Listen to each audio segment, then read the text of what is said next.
today. That's Pella.com/Eisen. Yeah. WPEK Fairview, WMXF Waynesville, an iHeart radio station. Guaranteed human. Portions of the following program were pre-recorded. Live from the Ingalls studio. I can't wait to play with myself every day. The Sportsocracy. Damn the devil to hell! Let the big dog see! Let him on the field! Come get you some of this. Fire them cannons! By golly, put more powder in those things. He couldn't take any more disappointment. Oh, my God. The Jets killed him.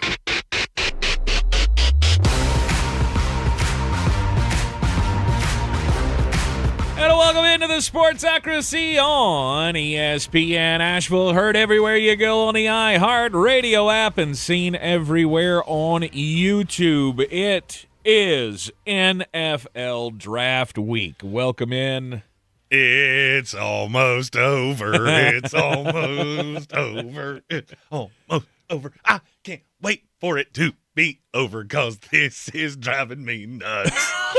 Jeremy has poured all of his brain power into the preparation for the 2026 NFL Draft. And hey, how's the rest of the book going? Did we get it wrapped up? It will be out Wednesday. Okay. What's going to go into that? I'm not sure yet. Okay. Could be 9 hours of work on the way up to Pittsburgh. I'm not sure. Because right now I'm doing soft math on the number of hours left between now and the first pick going, uh-oh. The book we speak of, the Mullet, the Ultimate NFL Draft Guide. It is available at thesportsocracy.com and nfldraft.net. You can get it on the Patreon as well.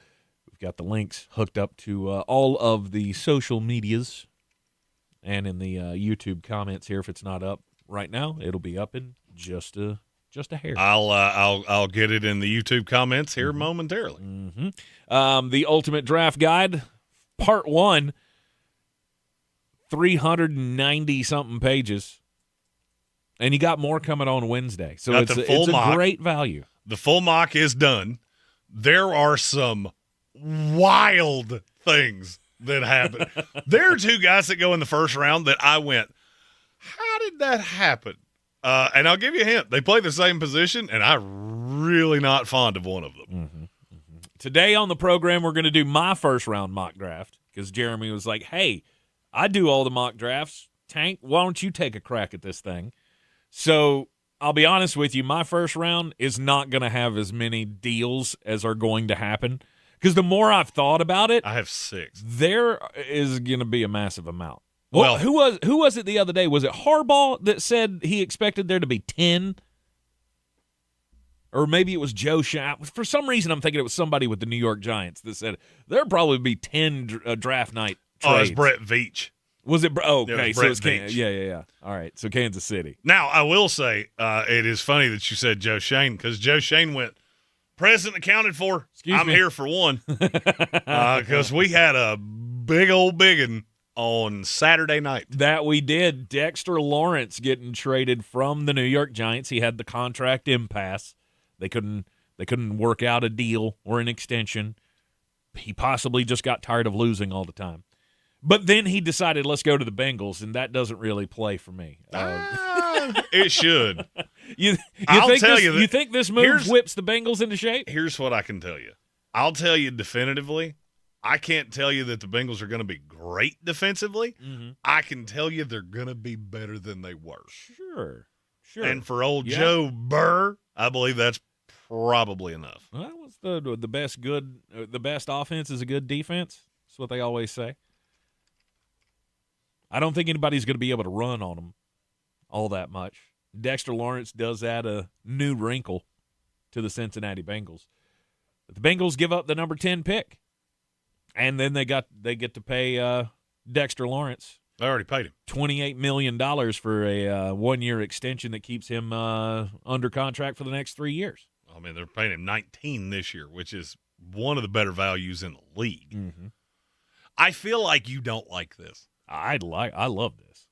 I think it's a great deal for New York because how we've heard throughout the process, they're pretty hot on just a few guys. It's 4 guys. There were 2 names that were said from the jump. From combine on, John Harbaugh was in love with two dudes. And there's I love. Caleb Downs. Yeah, that's it. And there's a great chance that one's going to be there at 5 and one's going to be there at 10. Now, I don't know if I'd say a great chance because there's a lot of talk about possibly somebody moving up to 3 to try to snake the running back from. 3 is such a pivot point in this draft. Right. People don't even realize how many different things can happen depending on what happens at 3. Right, because there's the word out there that the Tennessee Titans are in love with Love and that they would take him. So don't believe that. It's a trap. So the idea is you got to get up to 3 to be able to get the running back if that's the guy you want. Maybe a jump from 5 to 3 if they feel the pressure. Maybe that could be worked out now. I mean, obviously, I mean, you're not giving up 5 and 10 to move to 3. That would be dumb. But you got a chance in the top with 2 picks in the top 10 to be able to come away with enough that I don't think your fans are going to look at this and go, "Oh, we got hosed." The New York Giants did a rare thing in NFL draft lore. They were in love with 4 players, and they found a way to get at least 2 of them. Mm-hmm. Because they went into this going, we want either Jeremiah Love or Sonny Styles. Jeremiah Love, Sonny Styles, Caleb Downs, Jordan Tyson.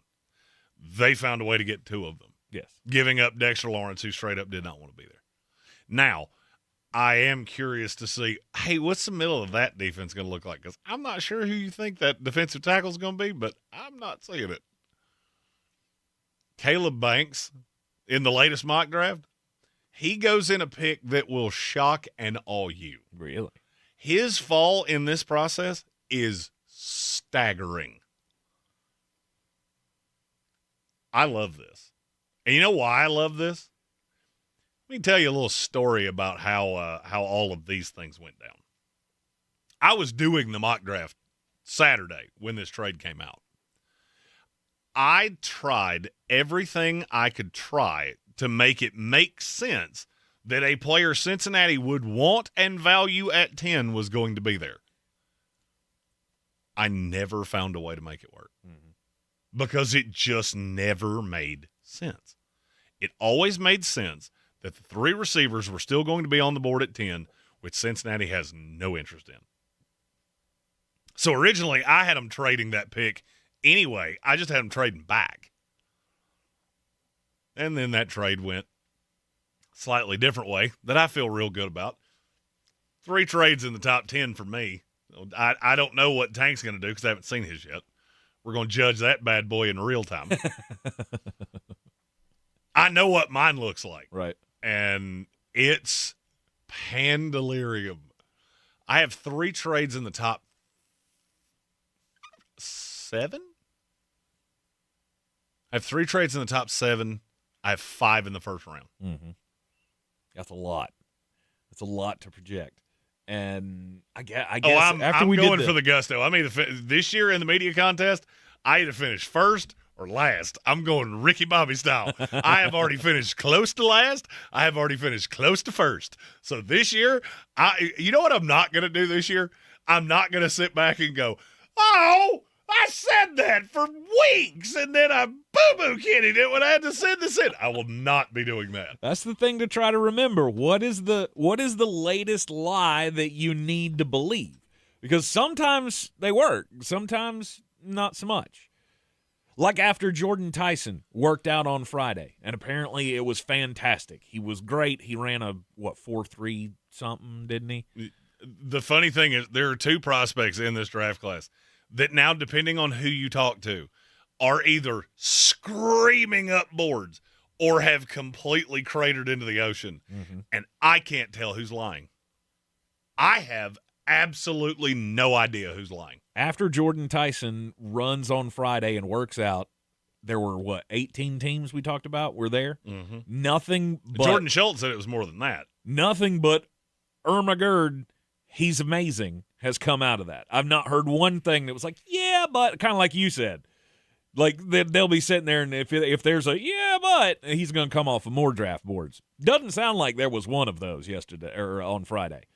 And then we have the deal on Saturday where Joe Shane, who was there and had a personal meeting with Jordan Tyson. Had dinner with him the night before. Right. Had a personal meeting with him, and then Saturday, boom, Dexter Lawrence is gone. They got a top 10 pick. It's sold. Jordan Tyson's going in the top 10. Oh, yeah. By the way, you want to hear the one of the great Big Richard moves of all time? Joe Shane to get dinner with Jordan Tyson because he had the highest pick of all the teams that requested to have dinner with him. Then he trades for 10, which is behind 2 of the teams that asked. I do not love Joe Shane. That was old dude at the YMCA just letting it all hang out. Well, that's impressive. How in love with Jordan Tyson are you? Because if there were 2 others on that list, then maybe I have to take Jordan Tyson at 5. Because let's say a team that doesn't want or a team that wants Jeremiah Love is not the one that moves up into 3. Because, I mean, we're pretty confident. We're pretty sold that Arizona's going to look for a deal to move out of that spot. Well, everybody's leaving out what it is that Arizona wants. Arizona wants to move back and have 2 first-round picks because they want Spencer Fano and they want Ty Simpson. And this is one of the rare times, I don't care what you do. I know that's what you're trying to do because I've been told that about 7,000 times. It is the worst-kept secret in the world. But is there anybody that'll give it to him? Because I don't know that Dallas would give it to him. I think Dallas is the one. Cleveland has 2 picks. They don't want to come up. They want to go down. Right. All right, here's the net root of what the Giants did. So with this trade, they accidentally opened a big old can of worms. It directly affects them because it's 2 teams in their own division that they just opened the can of worms on. The Washington Commanders have almost no shot at this point of having a player they want on the board at 7. Almost 0. What does that mean? Team that I think has the 3rd least draft capital in the league. They're trading down. Who's the player that if you're a team looking to trade up, look at 8 and 9. Who's the common thread between those 2 teams? Who's the player that both of them have been attached to a lot? Who? Carnell Tate. Who's the team we know loves Carnell Tate? There's 2 of them. Tennessee Titans, the New York Jets. Tennessee can't trade down because, frankly, we're going to run out of dance partners. Tennessee wants to move down. They can't because nobody wants to come up to 4. Everybody's talking about, well, somebody can trade up for Jeremiah Love. Name me that team. Come on. Rubber to the road. Name me that team. Who's doing that? Is it Kansas City? No, because they signed Kenny Walker. Is it Dallas? No, because they signed Javonte Williams. If they had not signed Javonte Williams, I'd be all in on this is the most Dallas Cowboy thing I've ever seen in my life. But you go down that line, nobody that has the ammo to go up there and get 3 is after Jeremiah Love. Which, by the way, it would be New York now. Which, by the way, is 100% why the Arizona Cardinals are saying, well, we could just take him. You have 4 running backs on the roster that you have guaranteed money to. Yeah, but they're no good. I don't disagree. I don't disagree with any of that. But you're telling me you're taking Jeremiah Love at 3 after you signed James Conner was already there. You could move on from him, I guess. But you signed Tyler Algier. You brought back, was it Bam Knight? And you still have Trey Benson. And you're telling me you're going to add another running back to that. You see how when you say that out loud, that doesn't make any sense? And I heard, I think it was Red Sea or somebody that said, Bidwell's the one screaming that he wants Jeremiah Love. And I'll go ahead and tell you, Monty Ossenfort will grab him by the face and go, no, because you're going to fire me for doing this. No. I don't know that he will. I don't think he will. There are only 3 paths for Arizona at 3. Only 3. Either they trade down with the intention of going to get Spencer Fano and Ty Simpson. The only team that has that capital that makes sense is either the Kansas City Chiefs or the Dallas Cowboys. That's the only 2. Because they need a pick somewhere in the 20s, and they need a pick that drops down outside of the top 10 to justify the value on Fano. They're telling you what's coming. The question is which one of them decides to go Joe Shane and jump up there to get David Bailey. Is it Kansas City or is it Dallas? And I don't know, but I'll go ahead and tell you one of them's Right. I have zero doubt one of them is going to do it. Yeah. Well, the lie has to start with we'll take him because you have two teams behind them that want him. Well, because you're trying to amp up the Giants. By the way, anybody else find it ironic that all of a sudden the Giants have 5 and 10 and Arizona goes, we never know. We can do it. That doesn't come out until that trade happens, and everybody's going, Arizona's going to take Jeremiah. Like, stop. We do this every year, and people fall for this. And I'll be honest with you, this same team's done this 3 times in 4 years. Mm-hmm. Worked out great for them once. Didn't work out so hot for them the other time. Yeah. If Tennessee wants him, you need to come get him. Or the New York Giants are going to jump up above you to come get him. So you got 2 bidders there. And, I mean, that doesn't cost much, does it? To move 2 spots? Oh, God. Is not going to cost you a first-round pick. If I'm Arizona, I'd ask for 5 and 10. I'll give you something else back, but I'm 100% getting 5 and 10. Because if I'm Arizona, I'm moving down twice. I'll stay at 10. You give me 10. 10's what I want. 5, whoever wants Sonny Styles or whoever falls right here, we're open for business. That won't happen. Because Arizona wants a lot of guys that are in that 20, I'll say 15 because Fano's up there. They want a lot of guys that are in that 15 to 40 range, which tells me they've got something cooking. And it's got everybody hung up. That sounds a lot to me like wishing one hand and poo in the other. It really does. Because you want 5 and 10. Good luck. You're not getting it. Oh, from the Giants? Yeah. If I tell the Giants I'll give you 5 and 10 for 3, and I'll give you 30, was it 35? I think they picked 30. It's either 34 or 35. Yeah. You think they do that? We're talking. We're 100% talking. You gotta give me a pick next year too. Maybe. I gotta get there. I gotta get something more. Do you see how many iterations there are of this? If you told me right now, you laid out 5 scenarios. Arizona takes Jeremiah Love. Arizona takes David Bailey. Arizona trades with the Giants. They trade with the Chiefs. They trade with the Cowboys. Mm-hmm. I would say both Arizona picking a player is 5% or less. Because the only way they do it is if every team goes, nope, not paying it. Well, I mean, first off, I wouldn't do it for Love. I'll dare you. Nobody's doing it for Love. I'll dare you to do it because I don't think you're going to do it. Maybe the Giants. Because the Giants are actually more worried about Tennessee than they are Arizona. Right. Arizona saying they'll take him is just them. That's virtue signaling to your fan base. Well, I mean, there's so many good players up here. I got so many things. Right. So because when you trade down, then you can sell it to, we hooked you on Jeremiah Love. We hooked you on David Bailey. We didn't get any of those. We went and got the guy that we have literally told everybody in the world we want. And it was funny. They did this one time before. If you recall, what was it, 2-3 years ago? It was 3 years ago when they drafted Paris Johnson. Because that was the last draft we didn't do on site. Okay. They told everybody in the business who they were after. We all knew who they wanted. It was Paris Johnson or bust. They traded down, and then they traded back up. And I'm not going to lie, I won't be shocked if that's how it goes this time either. Possible. It's quite possible.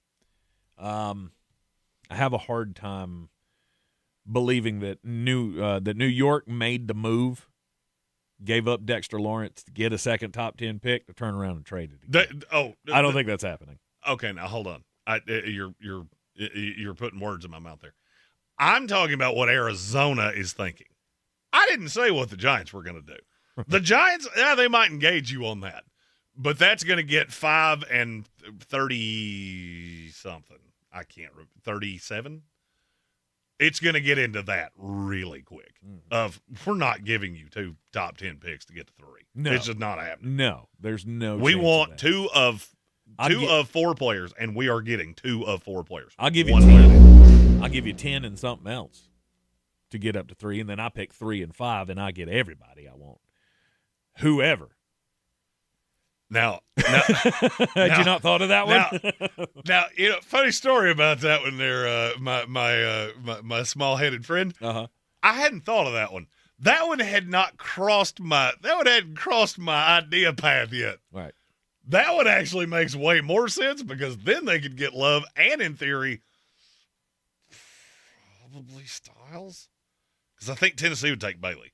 If Bailey's there at 4, I think they take Bailey over Styles. Okay. Now, then there's also the thought of Dallas. Where does Dallas come into play here? Because Dallas really wants to get after Sonny Styles, apparently. Well, the funniest part of that is, where Dallas comes in? Dallas comes in. Hey, Tennessee, let's talk. Hey, Tennessee, I know you've wanted to trade down, and you've let it be really well known, and nobody's been receptive to it. Now we are. Yep. And now we can talk. You can take Sonny Styles, or you can give him to us. And I can give you 10. I can give you 12 and 20, or I can give you 12 and what was the other one? 50 something. You said For which team? For Dallas. Didn't they have another one at 50 something? No, Dallas has 12, 20, and then they don't pick again until the end of day 2. Oh, well. That's the problem with Dallas. Yeah, is that Dallas wants to move up. Sweet, you have 2 bullets in this gun, and you're giving them up to get to any of these spots. And so you don't want to. I give you 12 and 20 to get to 4. That seems more logical than 5 and 10 to get to 3. 12 and 20 puts me outside of puts Arizona outside of the elite tier. Oh, I'm just clarifying that I do not believe the Giants would give them 5 and 10. No. I know for a fact Arizona's going to call. Oh, sure they would. Because then I would get to double dip the chip. Monty's fired right now. If I walk into his office as Mr. Bidwell, and I walk into his office and go, "Hey, have you called the New York Giants to get 5 and 10 for 3?" And he tells me no, I'm just gonna fire him on the spot. This is the new GM. His name is David. He's the night janitor, and he's gonna do what I told him to do. Right. It's already draft week's already started out with a bang. Because this is the draft. This is the entertaining part of the draft. It's how many iterations of this there can be, which is why we're doing Tanks mock today, AFC, NFC mock drafts the next 2 days because we'll be en route to Pittsburgh. And apparently I have to do a bajillion things between now and Thursday. I've had 2 conference calls this morning. Wow. We'll take a quick break here in the Sportsocracy on ESPN Asheville. We got Super Chats to get to. We got a whole segment of Super Chats after the break. We do. Gather around the draft mystery, cue the carols, and join the jolliest bunch of draft holes on their way to the Berg, counting down to the 2026 NFL Draft. The Sportsocracy, weekdays at noon on ESPN Asheville. With iHeart, everything you hear is guaranteed human. That's why 78% of listeners trust their favorite radio host's product recommendations. If you manage a business or need to drive sales, that trust goes a long way. Visit iHeartAdvertising.com. Again, that's iHeartAdvertising.com. American soccer is about to explode. The World Cup is coming. Ramos sending on to Ernie Stewart, the chip. Score! I'm Tab Ramos. I'm Tom Boak. On our podcast, Inside American Soccer, you'll get the real storylines, the biggest decisions, and the truth about the U.S. national team. It wouldn't be a huge surprise if our team ends up in the quarterfinals or potentially a great run into the semifinals. Open your free iHeartRadio app, search Inside American Soccer, and listen now. Now here's your chance to win $1,000. Just enter this nationwide keyword on our website, media. That's media. Enter it now. Log on to ESPNAVL.com to play, and good luck. The possibility of lung cancer can be pretty scary, especially if you're one of approximately 8 million current or former smokers at high risk. That's why SaveByTheScan.org wants you to know that now there's a breakthrough low-dose CT scan that can detect lung cancer early, and it only takes 60 seconds. You stop smoking, now start screening. For an easy quiz to see if you're eligible, visit SaveByTheScan.org. It could save your life. SaveByTheScan.org is brought to you by the American Lung Association's Lung Force Initiative and the Ad Council. This is J.W. Whitley, General Manager at Parks Ford of Hendersonville. Our value of commitment, committed to you as our customers and the community that we serve. To do better, be better every day. That's the Parks Promise. Experience the Parks Promise today at parksfordhendersonville.com. You might not know this, but at the Ingalls Bakery, we actually bake things. Like crusty breads, delicious apple fritters, cakes for any occasion. And did we mention the cookies? It's all in the bag. Ingalls. Low prices, love the savings. Clarissa sells WNC as the #1 team in Buncombe County. We have the customer service experience to assist you in achieving your real estate goals. Our team offers something that 90% of listings in our market won't have, Zillow Showcase. Check us out at clarissasellswnc.com. I'm Coley Duffy. I'm Cody Ward. And we're the Chainsaw Brothers.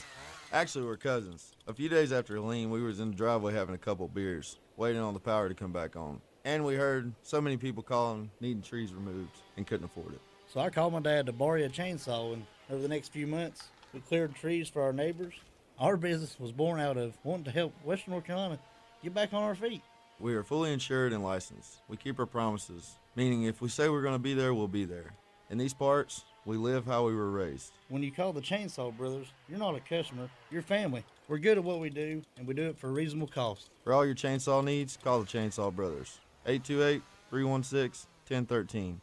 Or find us on Facebook. See how we treat our family. Are you still covered up with storm damage and debris? Call us about our daily rates at 828-316-1013. That's 828-316-1013. We're the Chainsaw Brothers, and with our neighbors, we're Western North Carolina strong. Woohoo!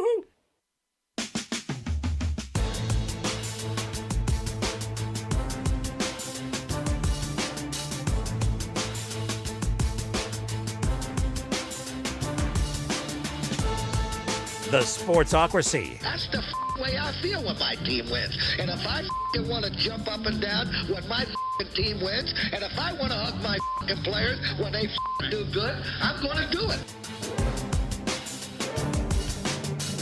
Welcome back into the Sportsocracy. It is a mock draft Monday. We'll get to the mock draft. My mock draft. It's a whole mock draft week. We got team-by-team mock drafts the next 2 days. Mm-hmm. My full mock draft will be out in the Mullet on Wednesday. Mm-hmm. We'll do the full first-round mock draft on Thursday, live from Pittsburgh. And then we'll do second and third rounds on Friday. That's my favorite thing we do is, hey, look at the stupid excrement they did last night. Now we're going to try to fix it. There are 2 names I am so sure are going in the first round. Mm-hmm. One of them we've talked about a little bit. The other one, I don't think I've heard it one time, and I have never been so convinced that he'll be gone in the first round. Mm-hmm. Okay. All right. And I'll be honest with you, first person in the chat to say the name, I'll tell you you're right. I won't tell you to what team, but I'll tell you you're right. Yeah. Okay. All right. I spent more time on my phone this weekend than the average 14-year-old girl. Was that because there was a lot of, I don't know, breaking news? Who's going to break the news? Who's going to break the news? Who's going to break the news? Who's going to break the news? We don't have breaking news now. I just wanted to hit it because, we should have. I got super excited. He was like, what happened? I hate you. I didn't see it. I hate you. Just if there is going to be something breaking, that will be the sound that you hear. Now, we had 3 names come up in the YouTube chat. Mike Washington Jr. Mm-hmm. I could see him going in the first round. He's not the name I was referring to. Mm-hmm. Matt Penn said Jacob Rodriguez. That's one that I feel pretty good goes in the first round. Was not one of the 2 names I was referring to. Keelan Rutledge. I've heard that one a lot, but I think it's at the top of 2, not first the round. I don't think it's at the end of 1. That seems a little early, but he is a player that a lot of teams really like. Beach 303. Got it right. 1 down. Chris Johnson, the cornerback out of San Diego State. Uh-huh. I am full sail first round pick. Okay. And I don't want to tell you where. I'll give you a hint. They need a corner really bad. Well, that narrows it down. Thank you for that. There's only a few teams that need one really bad. Notice I said really bad. Really bad. All right. We just have to wait and see. Like I say, it's lion season. We do have a slew of super chats. We do? Which we greatly appreciate as they fund, without a doubt, the most expensive trip in the history of the show. Mm-hmm. Show me the money, money. Show me the money. I like the cash. Red Sea, the one thing that's certain, Arizona will be screwed regardless. I actually think the world is Arizona's oyster. You just have to have the huevos to set them on the table and go, you want your guy or not? Because, look, if my worst-case scenario here is that I have to take David Bailey at 3 and put him on the other side of Josh Sweat and then get my right tackle at the beginning of 2, that's my downside? Okay. That's like saying you get to sleep with one of the Spice Girls and it's not Jerry Halliwell. Oh, so I'm choosing from the other 4? There's no loss here. I mean, there's super win, and then there's just like stand-up double. But either way, I'm telling my friends about it. There's just no loss here because they're not taking Ty Simpson at 3. Let me stop that right now because I know somebody's going to ask it. And you know how I know that? We have a very smart listenership here. I've been on a bunch of other shows over the last few days, and I've been asked that question a billion times. No way. Could they take Ty Simpson at 3? Well, they could if Ty Simpson walked in like John Q and took over the draft room with a gun. Then, I mean, in theory, they could. That's a great reference. I like it. Hey, every once in a while I get a movie. I've never seen the movie, but I know the premise. Oh, my God. See, I thought for once we had gotten like an actual educated movie quote. But I know what happens. No, yeah. It's Denzel Washington. This kid needs an operation, and he decided that the way to do that was with a bang. I got it. We didn't have the money, and yeah, I know the insurance plot, won't and cover I'm going to it. wager at the end one of 2 things happened. Kid got the surgery, and Denzel probably ended up dead. Save myself 2 hours. You know why I know that? Because I've seen enough hostage negotiations in real life. It's not a lot of real life going on with that story. Sure. The end of it, I don't believe. Sure. But it is what it is. James Woods played a great role in that movie. Ooh, piece of candy. His whole career, and I hear James Woods' names, all I think of is, ooh, piece of candy. Piece of candy. What is that from? It's from Family Guy. They made James Wood into a shipping container with a bunch of Skittles that lead him into a box. We have more Super Chats. Yes. Cause it's all about the money, all about the money. This one's from Steven, who said the Giants get their defensive end. How about Detroit trading, say, a pick in this year or next year's draft for Thibodeau? Could Liam McNeil be involved? Detroit drafts a defensive tackle. I don't think Detroit would come off of Liam McNeil. That would surprise me. I also don't think it – I won't be shocked if not one pick next year is traded this entire weekend. Now, there is a trade coming of a pick next year, and that wasn't forceful enough. You heard it here first because I tried to tell you. Adam Schefter told it to you this morning. Yeah, they put a pause in this because Philadelphia went, stop offering us 31. We don't want it. Put it up. We've seen it. Lord have mercy. I got it. Go away. Well, I mean, we'll take it if you want to give it to us. Well, along with that pick next exactly. year. You can give us the one next year as well. You take that 3 off next year, you give us 31 and your one next year, and now we're talking. But you didn't like it when I said that, so I guess we don't really have anything else to talk about. Not gonna happen. This defensive tackle class is not good. So, I mean, if to what Steven said, if the Lions were willing to come off of Liam McNeil, I have no reason to believe they are. But if they were, there's no telling what they can get back. It seems like every defensive tackle just gets crucified. Fine. It's Caden McDonald, a bunch of dudes. Peter Woods, I'm telling you right now, Peter Woods took a grumper on somebody's desk. I don't know who it was. I don't know what he did. Nobody seems to want to talk about it. He made the Cardinals sing.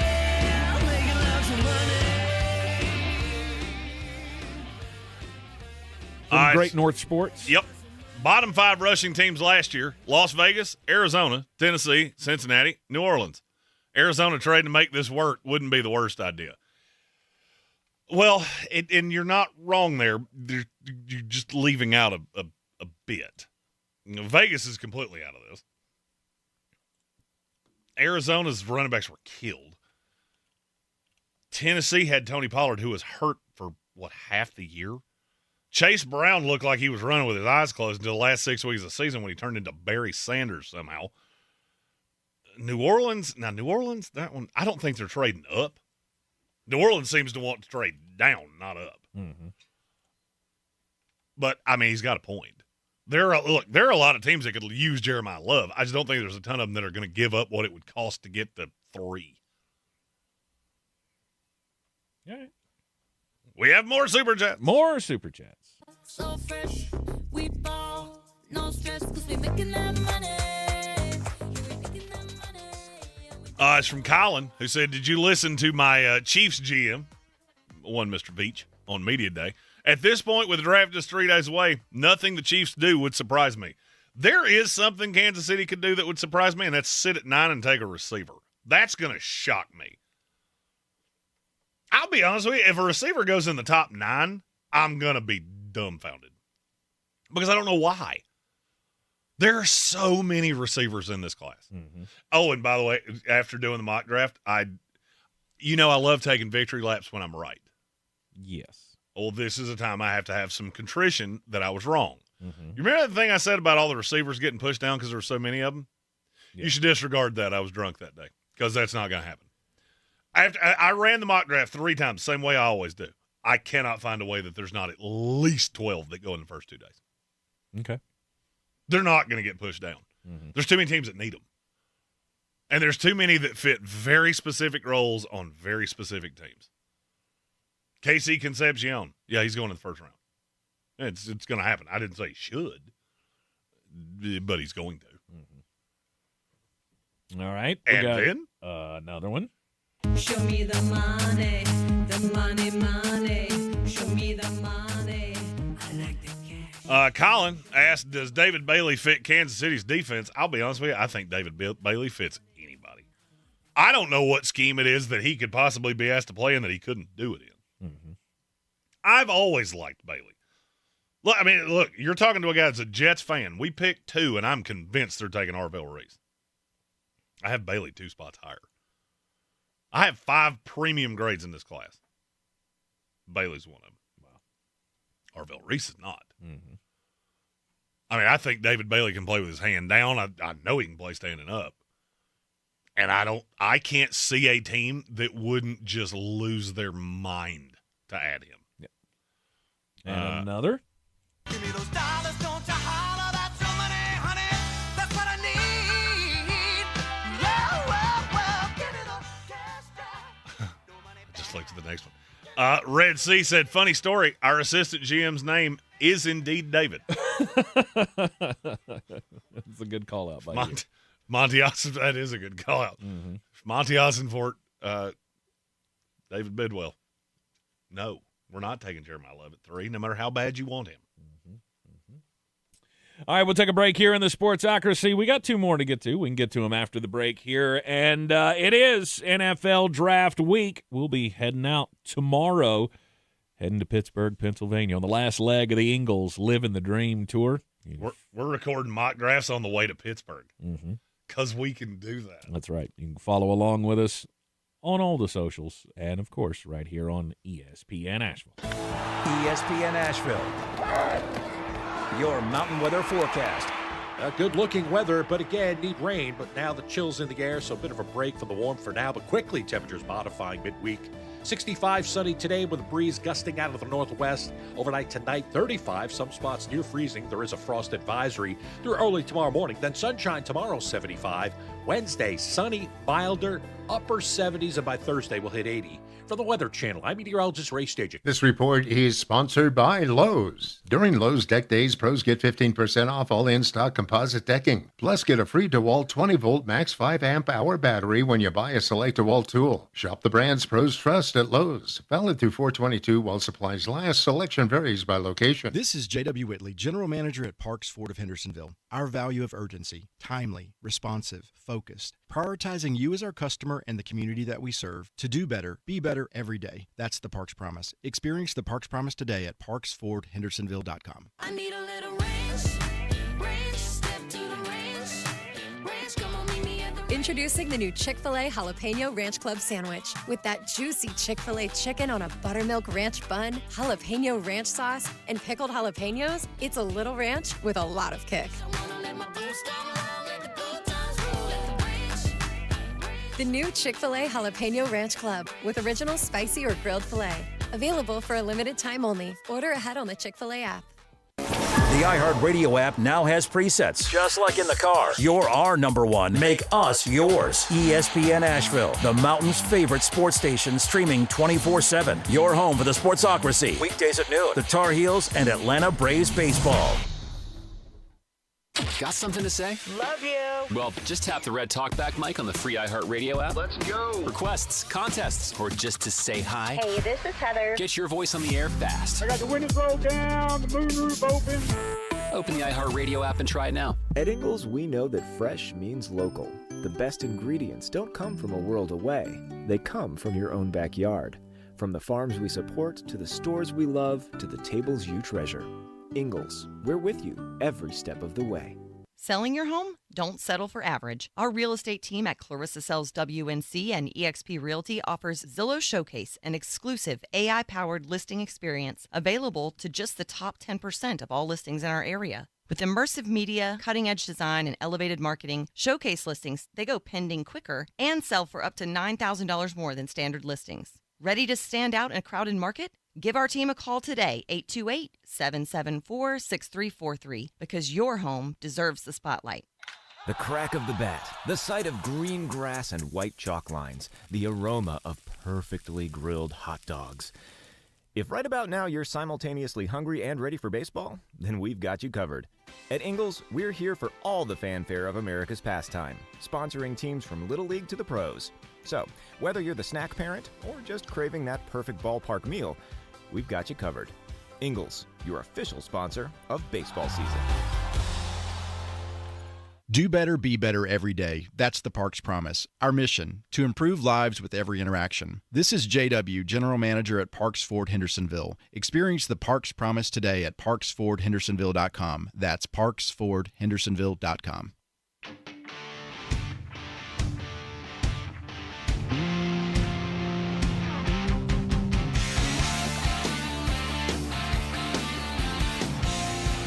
The Sportsocracy. That's horrible. No, you know what that is? That's horror awful. That's horrible and awful mixed together. Horror awful. Nope, back in the Sportsocracy here on ESPN Asheville. Helps to turn on the right microphone when you're speaking on the radio box. I forgot to start the recording. So, don't feel bad. We're just knocking on all cylinders. I still got a little bit of a hangover from the honor flight on Saturday. By the way, let me take this opportunity. Anybody who loves old men, you need to go on this trip.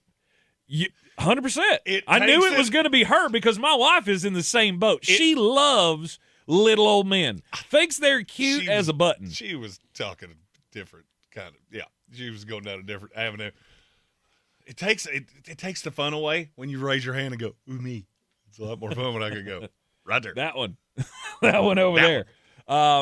No, going on the honor flight was awesome. If you don't know, it's BlueRidgeHonorFlight.org is the website. It's a great organization to support.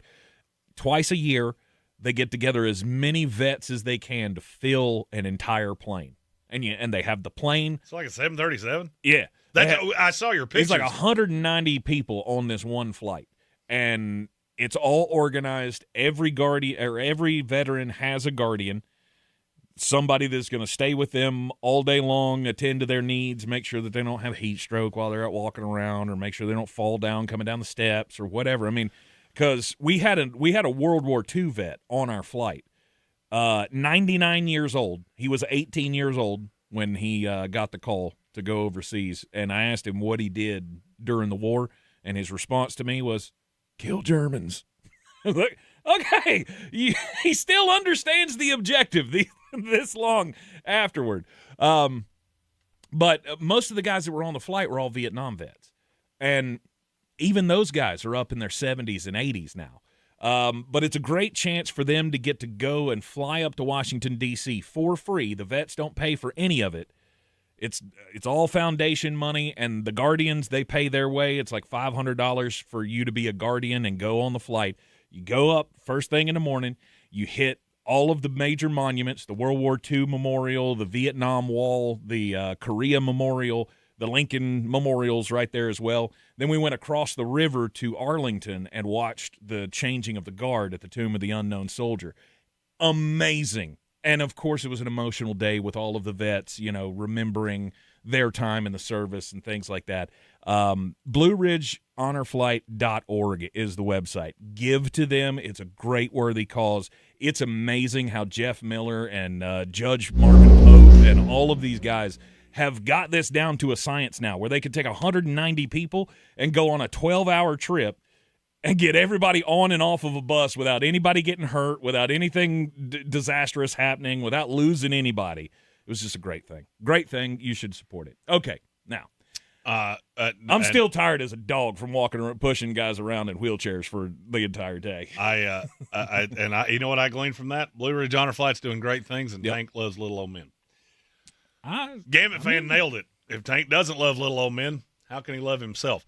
We have super chats to get to.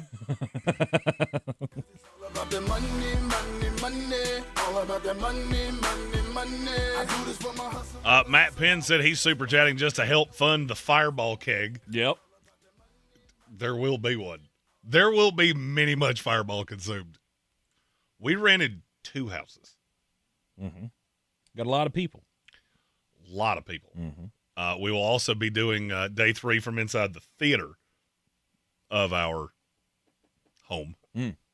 We have a 120-inch screen. Very excited about that. No. Just a programming note, our night 1 coverage, I will be jumping in and out because I've been asked to be a correspondent with Jason LaConfora. Nice. And Tony Pauline. Awesome. Because really, number one thing I thought with this draft, I need more. Mm-hmm. I need more to do. Mm-hmm. All right, another super chat. Money from the money tree. Red Sea, if Arizona takes Ty Simpson at 3, Cardinals fans will storm the facility like the Nexus stormed Raw in 2010. Will you have the armbands? Because if you got the armbands, you know what? I might even join with you. If they take Ty Simpson at 3, I don't even know what I'll do. If they trade anything for 27 to get Ty Simpson, I don't know what I'll do. Mm-hmm. It will be vulgar, and it will be funny. And I will feel so bad for the wonderful Arizona Cardinal fans we have that listen to this here program. Yep. And then we've got a freebie. Oh, it's not a freebie. Robert Johnson, he is on his 2nd term in the House of Reprehensibles, 53 months. Nice. Chances of Jeremiah Love being at 7 for my Commanders. I do hate to be the bearer of bad tidings. There is a better chance that the Washington Commanders select Brother Love than Jeremiah Love. I love you. Yeah, not going to happen. Yeah, it's not happening. I mean, I would love for it to happen. As a de facto Commanders fan, it's not happening.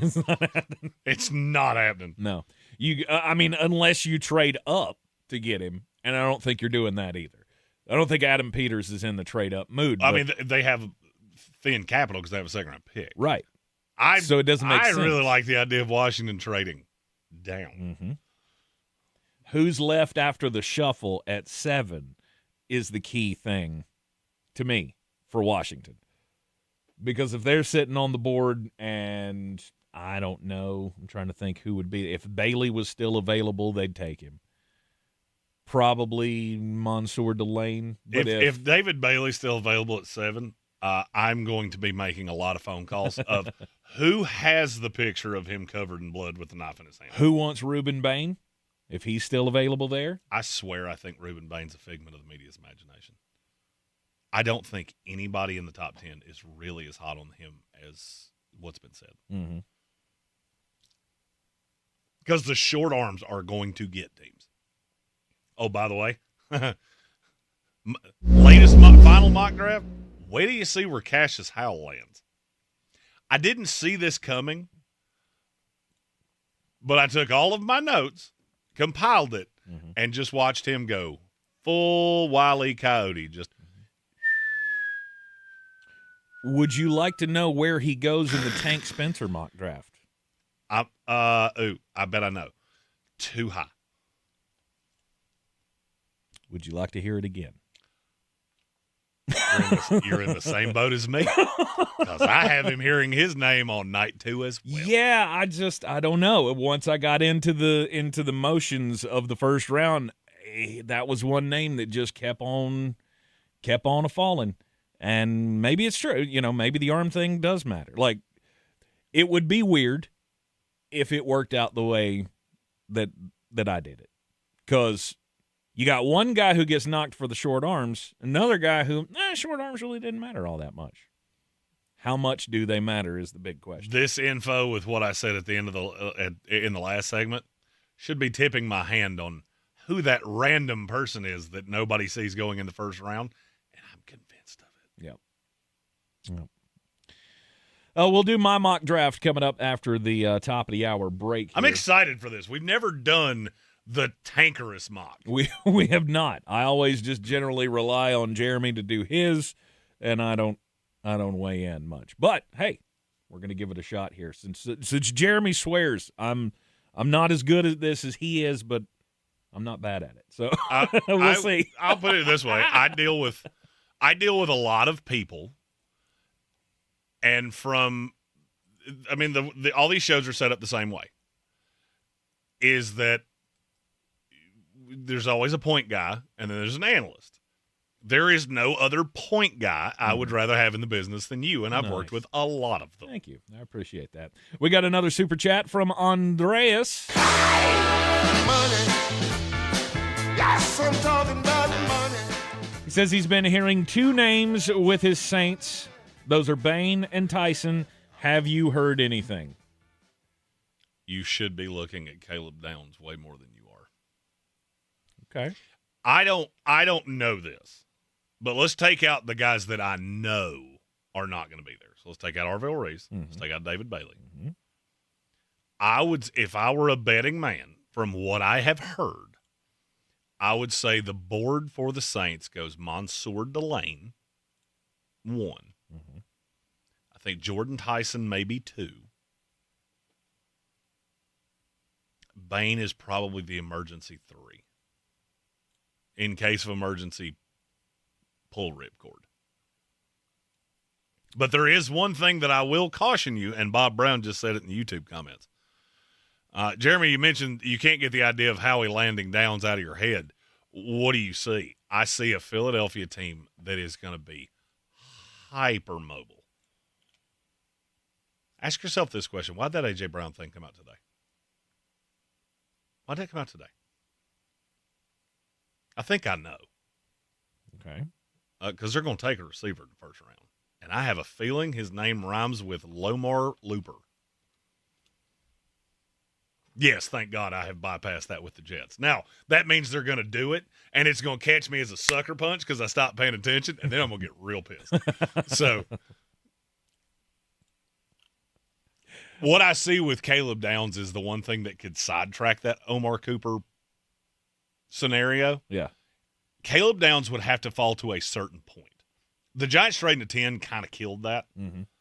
Unless there's a team, New Orleans Saints, that might be looking to get down to get a couple of guys that are going to fall in a range that they don't have selections. The obvious trades are just that. Mm-hmm. Kansas City and Dallas trying to come up. Maybe the Jets trying to come up. Washington, Tennessee, Arizona trying to trade down. Mm-hmm. The less obvious ones come from I'm going to tell you something that was said to me on the phone on Saturday. Always remember this. The boards are going to look more wildly different this year than they have ever looked before. So don't be shocked if you see a guy fall to 12, 13, 14, where some of these teams are going, what are you doing? I have this on good authority.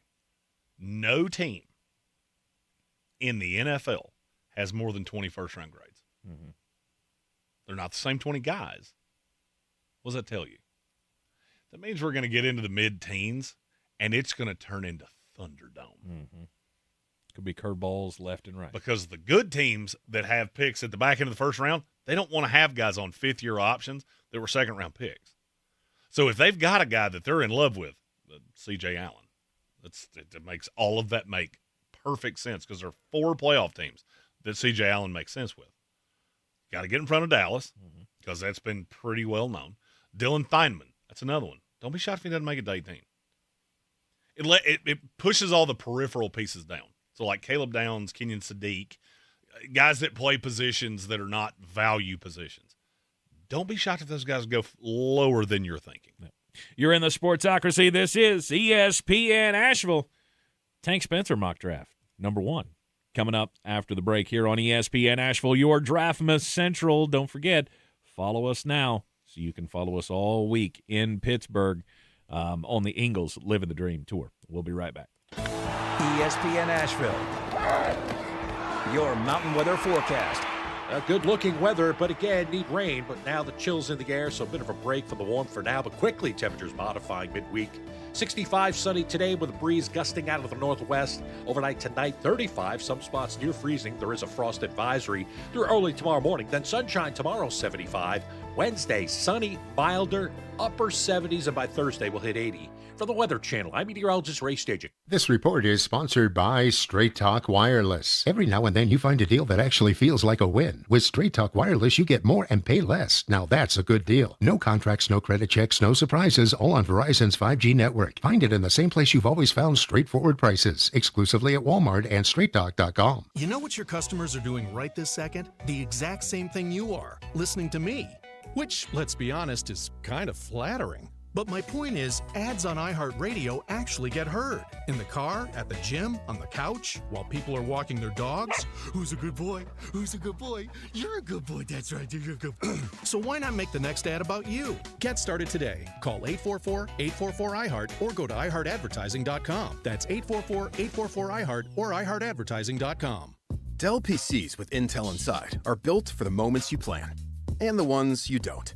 For the time you forgot your charger at the gate. Passengers, we are now on our initial ascent. Or when you're bouncing between projects like a ping pong ball. We build PCs with long-lasting battery life, so you're not scrambling for an outlet. And built-in intelligence, so you can stay focused on whatever you're doing. Dell Technologies, built for you. Dell.com/Dell PCs. Wendy's new Biggie Deals lets you choose whatever you're in the mood for. It's like a music mixing board of deals, and you're the producer. Go with some chill folk music with a JBC in the $4 Biggie Bite snack. Try the drum and bass of deals with a double stack in the $6 Biggie Bag. Or go full-on sandwich symphony with an $8 Biggie Bundle, the grand finale of snacking.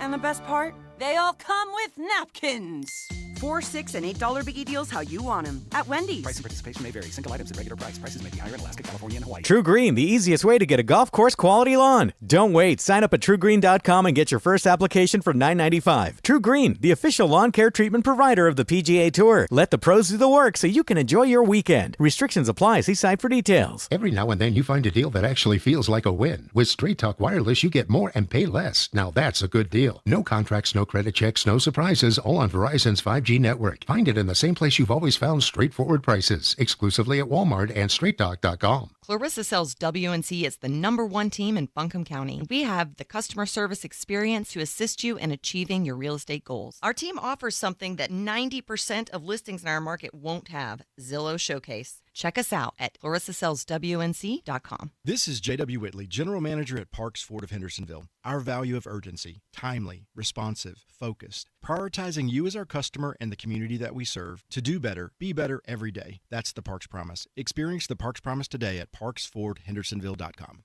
At Ingles, we celebrate the amazing women who show the world exactly what it means to throw like a girl, hit like a girl, play like a girl, and dream like a girl. Ingles, we're with you every step of the way. Gather around the Draftmas tree, cue the carols, and join the jolliest bunch of draft holes on their way to the Berg, counting down to the 2026 NFL Draft.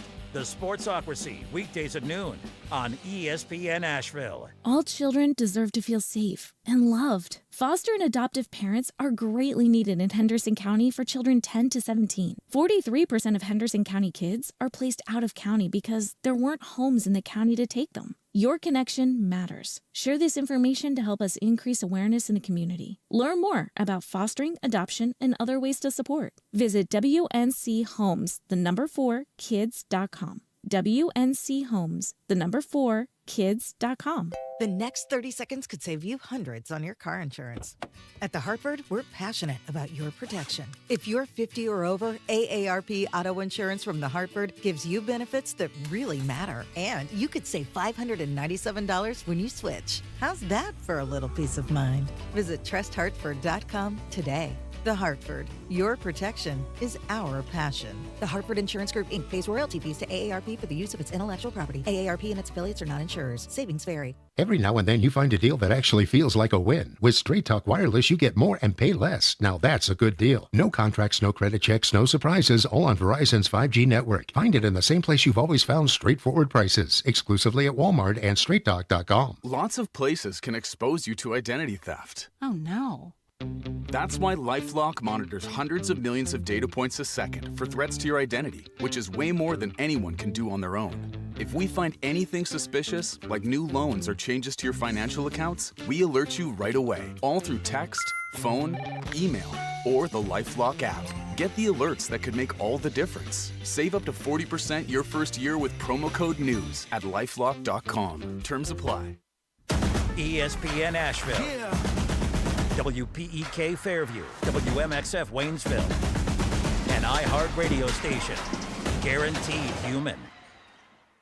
The Sportsocracy. It fires me up, man. I love it. Say it one more time. The Sportsocracy. Shake it back! Beer City's best sports talk. It is gross. Just earlier. They are mature, actually. You just have to get to know them better. Your lunchtime dose of dumbassery. Live from the Ingalls studio.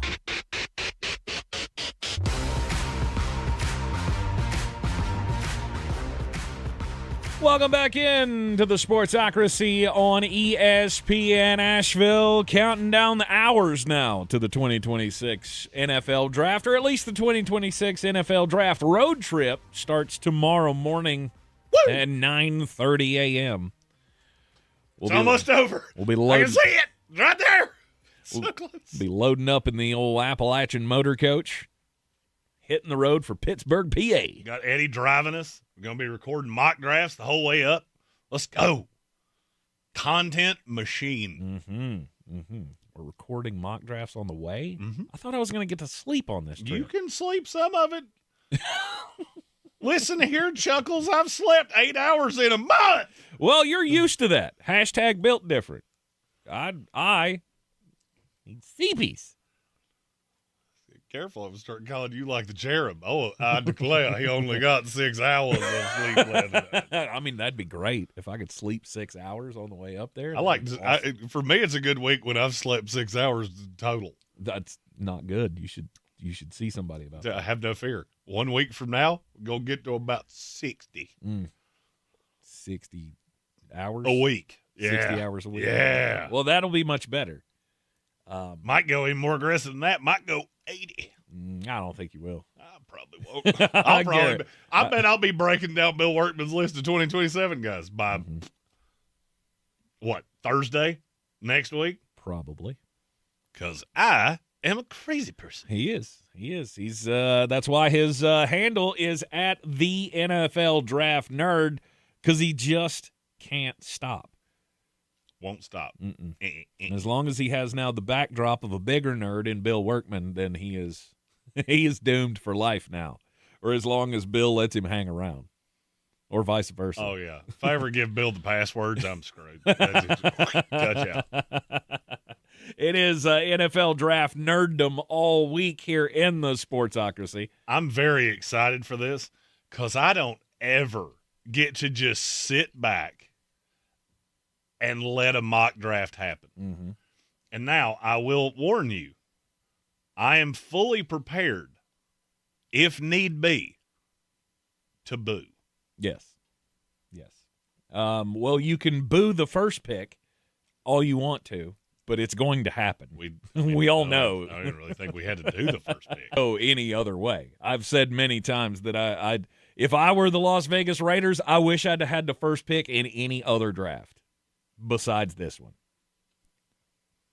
Well, maybe not that one where, the best quarterback in it was Matt Corral, but this one, it didn't land well. I wish I had the first pick next year, which they still might. They might still suck that bad.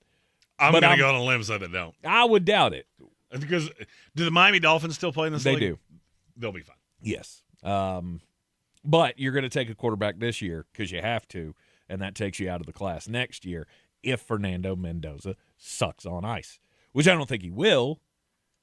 But I've said this is like you can take the number one player on the board, not talent-wise, but wise, position value-wise, and you're still only going to get like a B for the draft grade. You're kind of tied into it, but it's not the best player in the draft. So I have to knock you for that a little bit. But situation is what it is. Vegas will take Fernando Mendoza, number one. So I know I've got one right. One. Hopefully number two will go the way we've been talking because the New York Jets get number two. And they go with Arvell Reese. I do find it funny that I've been on this. When did I switch on to Arvell? Was it the day free agency really hit? I mean, as soon as I saw Joseph Asai and Kingsley and Igbarre, I went, I think I know what's getting ready to happen. I remember the switch being at the Combine. We were at the Combine. Which is funny because I fell more in love with David Bailey, and I was more sure the Jets weren't going to take it. Yes, David Bailey worked out first, and that's it. David Bailey's just killed the process. We were high on him anyway. The Jets are going to take him. And then Arvell Reese worked out. And it was, oh, crap, those numbers are pretty good as well. And scheme better fits with Arvell Reese. I think it happened at the draft or at the Combine. The thing with Arvell Reese that you got to wrap your brain around is that he plays a lesser value position, and edge is going to be sprinkled in. This is not apples to oranges, or this is apples to oranges. It's not apples to apples with Micah Parsons. Mm-hmm. Arvell Reese is going to play off ball. That's what he is. I told Trevor Sickman, or actually Trevor Sickman, I agreed to this at the Senior Bowl, is the minute people figure out that he's an off ball and they wrap their brain around that, all of the objections with Arvell go away. Could he bust out? Absolutely. Absolutely, that's in the range of possibilities. Could he also be one of the three best linebackers in the NFL? That is also in the range of possibilities because that kid's not of this earth. Yeah. So the draft really starts at 3, right? And now we have to talk through all the different scenarios of what the Arizona Cardinals could do.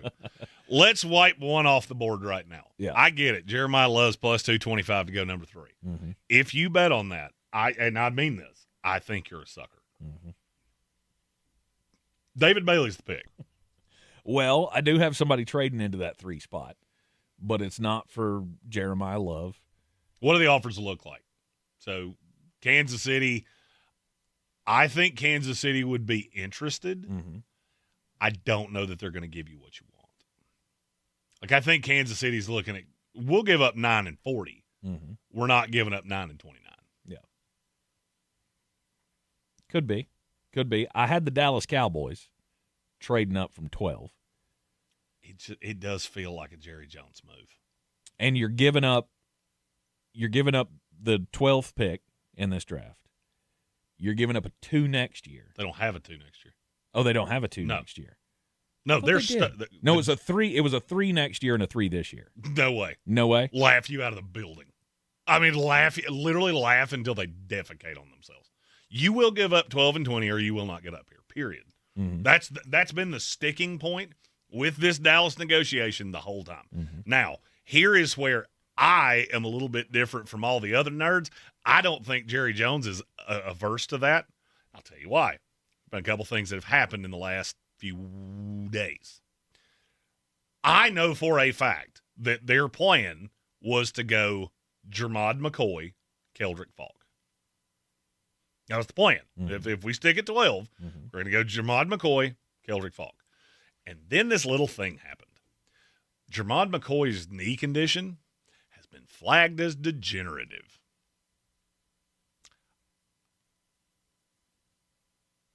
I can't take him at 12.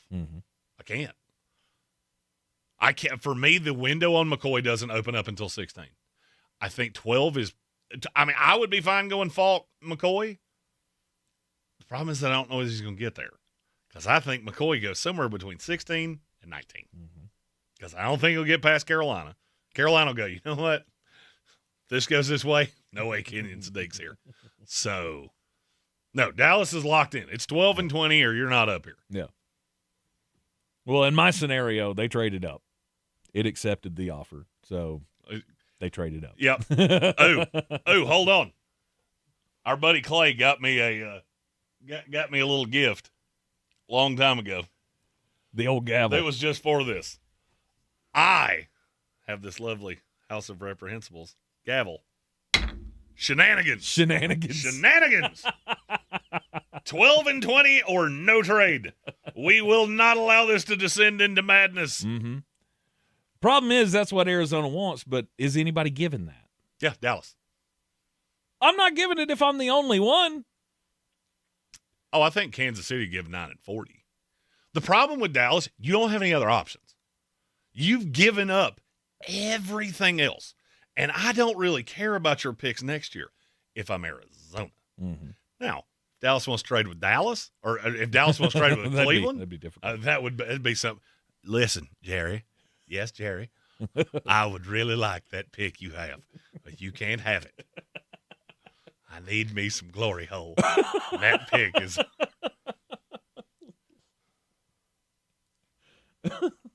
Yeah, no. The problem, and I go back to that line that's become my new favorite line in the world.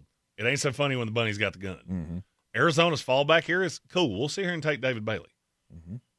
Because I still have a pick at, and I don't have the draft order in front of me. They have a pick at the top of 2. They can get back into 1. Yep. Yeah, I want Ty Simpson. I know it. You know it. I'll call Pittsburgh's bluff.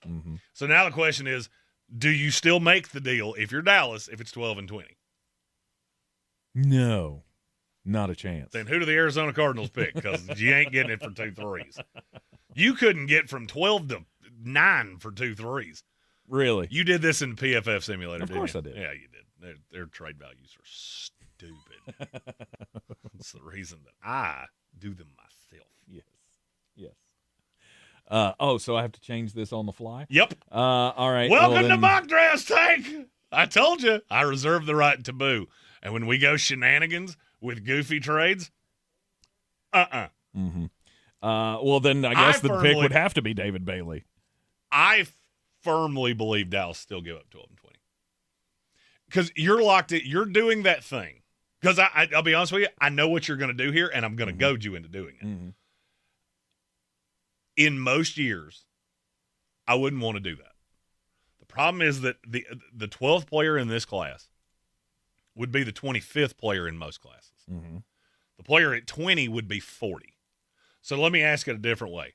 Would you feel okay giving up 25 and 40 to get up to 3? Hell yeah. Decided. Trying to make him do it because he told it to me earlier, and I want it. I want it to happen because I want somebody on this show to say it out loud. What? You've confused me now. What? Trade 12 and 20 from Dallas and take the player that I know you want to take. Oh. Do it. Somebody has to say it. You said it. You felt good about it when you weren't giving up squat. I did. I felt great about it when I didn't have to give up 2 first-round draft. Of course you were. Everybody likes a stripper you don't have to pay.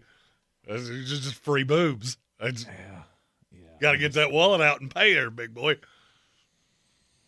Yeah, but I just don't know it. if Dallas would do it. I know they will. You know I they know they will. He knows they will. Do it. All right, 12 and 20 to get to 3. Now say what you and I've been talking about behind closed doors for a week. To get to Sonny Styles.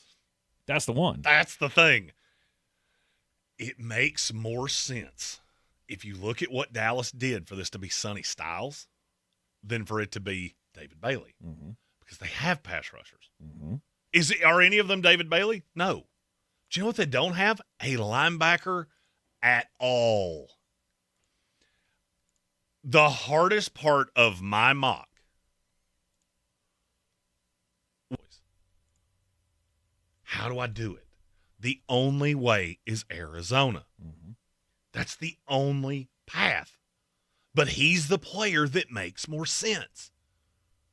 And Jerry Jones loses his mind about guys that do things like Sonny Styles did. Also, does it not strike you as strange that nobody has talked about Sonny Styles dropping? There's been no sense of that whatsoever. No. What's that tell you? That tells you Dallas is called all over the league, and they've let it be known. It's not Bailey. That's what you all think because you're looking at the value of the pick. It doesn't make sense. Sonny Styles is the one that makes sense. I did not have the intestinal fortitude to do what Tank just did. And yes, I made him do it just because I made him give up the right compensation to make the rest of this work. Sure. I agree with you. I think if Dallas comes up there, it's going to be Sonny Styles. Which then brings us to the Tennessee Titans at 4. And Tennessee, if they think about this for more than 2 or 3 seconds, I'm going to need somebody to explain to me why. It's not Jeremiah Love. David Bailey. If somebody passes on David Bailey or the trade happens and Dallas is not coming up to get David Bailey and he's still on the board, it would be hard to pass up. It also, to me, it gives me a nice, safe floor with him because now I've got a player playing on the inside of him that will reduce some of his freelancing. I've long said, I think the media is who's really conspiring that David Bailey is just this no-doubter. There's 2 things you got to remember about him. He was never a great run defender. He's not terrible, but he's never a great run defender. You also have to remember the personality red flags. This dude punched a fan not that long ago. There are going to be teams that don't have David Bailey on the board. I promise you. To me, not getting a guy that I really want at 4, I'm going to get one of these 3 guys, and I'm perfectly fine with it. Yep. You're off to a formidable start. I know where you're going at 5. And then it gets wooski. It does. I mean, it does get a little crazy once we get further down the list. We'll continue with the 5th pick in the NFL draft. The New York Giants on the clock. You can probably guess who I'm going to take, but we'll get to it in just a second. Asheville's Real Rock 105.1. Your home for the Braves After Dark coverage of Atlanta Braves baseball. Brought to you by Parks Ford of Hendersonville. Experience the Parks promise at parksfordhendersonville.com. The future of the NFL is getting written with the first pick right now. The 2026 NFL Draft. Catch Jay Glazer alongside former Falcons GM Terry Fontenot, College Football Hall of Famer LeVar Arrington, and Fox Sports lead college football reporter Jenny Taft. Hi, this is Jay Glazer. LeVar Arrington here. Join us for Draft Night live on Fox Sports Radio. Listen live Thursday night at 8 p.m. Eastern. Just search Fox Sports Radio and make it your next preset on the iHeartRadio app. Now here's your chance to win $1,000. Just enter this nationwide keyword on our website. Win. That's win. Enter it now. Log on to ESPNAVL.com to play, and good luck. Selling your home? Don't settle for average. Our real estate team at Clarissa Sells WNC and eXp Realty offers Zillow Showcase, an exclusive AI-powered listing experience available to just the top 10% of all listings in our area. With immersive media, cutting-edge design, and elevated marketing, Showcase listings, they go pending quicker and sell for up to $9,000 more than standard listings. Ready to stand out in a crowded market? Give our team a call today, 828-774-6343, because like other real estate companies, they're built differently. As the #1 family-owned real estate company in the U.S., proven expertise and personalized service delivers results. Let them show you how at Howard Hanna Beverly Hanks. With iHeart, everything you hear is guaranteed human. That's why 78% of listeners trust their favorite radio host's product recommendations. If you manage a business or need to drive sales, that trust goes a long way. Call 844-844-iHeart. Again, that's 844-844-iHeart. That red talkback mic on the free iHeart app could win you something amazing. The iHeart Awards in LA. Plus, it's the fastest way to get your voice on your favorite station. Thanks, guys. Love you. I love you guys. Have a good day. Try the talkback mic now. Just open the free iHeart Radio app.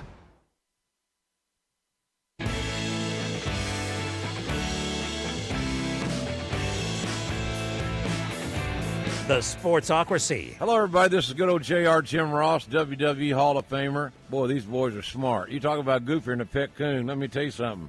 This show is a legitimate slobber knocker. Thank you, JR. Did you watch WrestleMania last night? Did you see any of it? I didn't catch a bit of it. Personally, I couldn't figure out how to get it on. Well, you got to go to the ESPN app and you got to have ESPN Unlimited. I do. I clicked the button and nothing happened, and I went, nope. I don't have the brain power for this right now. On to new stuff. I mean, I did see what happened. I also saw that Pat McAfee went, oh yeah, that was fun while it lasted, but bye. What did he do? He quit. Really? Mm-hmm. Well, he had to end the storyline. Well, I mean, that's weird.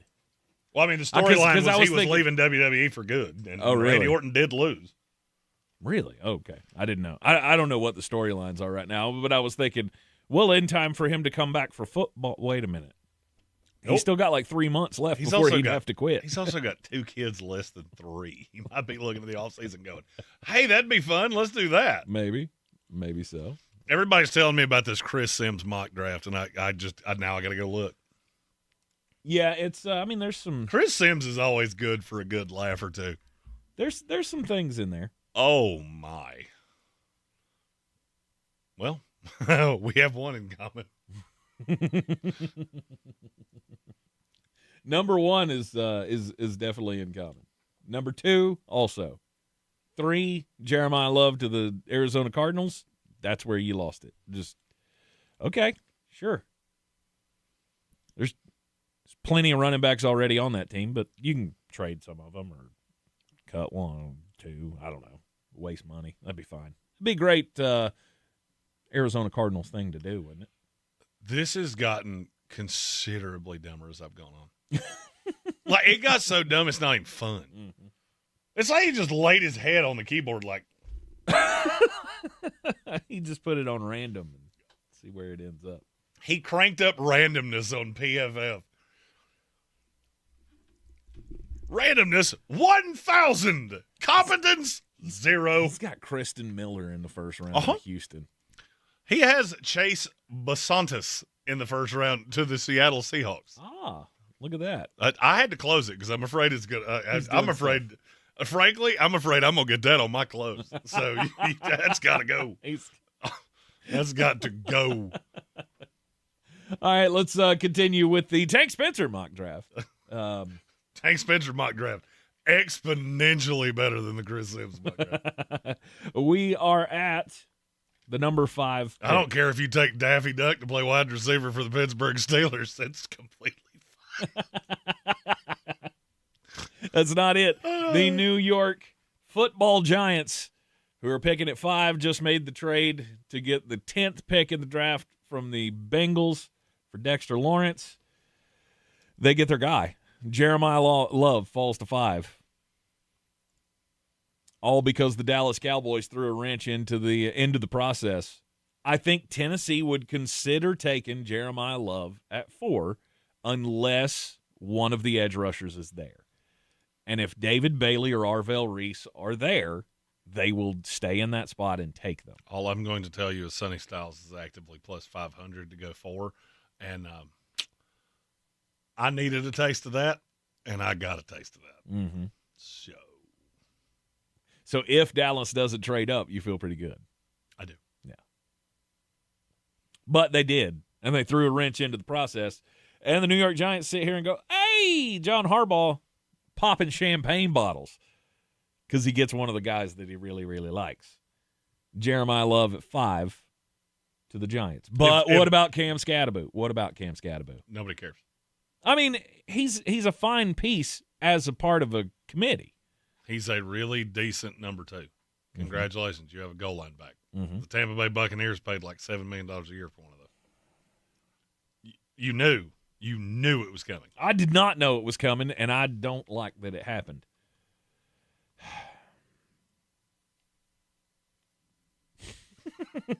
Number 6. Can't wait. I'm really intrigued to see where you go here. You've convinced me at 6. I convinced Chris Sims, too. The Cleveland Browns will take the top left tackle in the class, and it's Monroe Freeling. Despite the fact that I am a Georgia fan, and I'm not real sure that Monroe Freeling's worth the number 6 pick. I know he's not. If the Cleveland Browns don't find a trade partner, which I haven't heard much about them being in the mix for trades at 6, but I have. It could be. One team I'm telling you, watch out for, Kansas City. Watch out for Kansas City coming from 9 to 6 because it's not going to cost that much. Mm-hmm. And I can guarantee I get my guy, and I feel like I know who Kansas City wants. Mm-hmm. Who's that? Mansour Delane. Mm. Especially now that McCoy is probably not pickable in the top 10. Right. Absolutely. I've got to come away from a corner. So I'm going to sit here at 9, take Carnell Tate, and then pray to God Colton Hood's on the board at 29. No, sir. And Cleveland could trade down to 9 and be fine. Monroe Freeling will still be. Yes, he will still be there. None of the teams in between there or there and there are going to. I don't think there's anybody that's at risk to trade up with New Orleans or. No, I wouldn't think so. That could be a possibility. Here I've got Cleveland sitting still, taking Monroe Freeling at 6. And the Washington Commanders come up at 7, and Mansour Delane's there. They would consider a trade, but not if Mansour Delane is there. Let me put it this way. If any of the edge rushers, Mansour Delane or Jeremiah Love's there at 7, they're going to stick and pick. Problem is that I don't see a lot of ways that that's going to go because I do think Cleveland will trade out. I think Cleveland knows they're the only one in on Monroe Freeling. We got to drop back. Now, if they get stuck there, all these teams know you're after – yeah, go ahead, stupid. Go ahead and take that guy you don't want or the guy we don't want. New Orleans Saints at 8. I don't know what you're going to do. I mean, I'm scared. Well, I toiled over several dudes here. All right, sound it out. Obviously, Caleb Downs is in the mix. 100%. You have the receivers. You want another piece to go with Olave to help out Tyler Shuck. And I totally agree with that. Here's my question on the receivers, and I don't know what he did here. Are you getting a significantly different receiver in the 40s than you're getting here? Because I don't think you are. I think they probably – there's obviously an edge, I think, between who would be the wide receiver at 40. Give me an example. Chris Bell. In theory. Carnell Tate or Chris Bell. I think there's a pretty wide gap there for a lot of people. Carnell Tate's floor is way safer. But that's my thing with Tate is, do I want Tate to be my number one receiver? I've yet to talk to a person that said yes. Mm-hmm. No, I want him to be my 2. Then why the hell am I taking him in the top 10? No. You could want Jordan Tyson as your number one wide receiver. If you're sold on what he did on Friday and you're good with the medical moving forward, although now we're hearing that was Jamal McCoy, you said, had the degenerative, not Jordan Tyson. So everything seems to be clear for Jordan Tyson right now. There's a lot of teams that they're not good on the medical. Mhm. The difference is that the teams that are good on the medical think he's the best receiver in the class. Right. That's where this receiver class gets so wonky to me. Mm-hmm. And once one goes, the others will not be far behind. Right. I ended up going Rueben Bain for the New Orleans Saints. You get no opposition from me. I think he makes more sense for New Orleans than he makes for a lot of other teams. I mean, I got him on one side, and I'll have Chase Young on the other side. That seems like a pretty good plan moving forward to me. The short arms thing, I've never thought it was a huge deal. Oh, it's definitely a huge deal. I get that it matters. The guy had production in college. He was able to get by guys in college. That's a little bit different in the NFL. The thing with Bain is, where do you think he plays? Are you planning on standing him up? Because I don't think he's athletic enough for that. No, I think he's hand down 5-tech on the front. Yeah, playing on the edge, outside the tackle. And see, the problem I've had with Bain is that I feel like playing as a 5-tech takes away his edge. Now, here's where I will say the short arm thing, and do they stand up, do they whatever.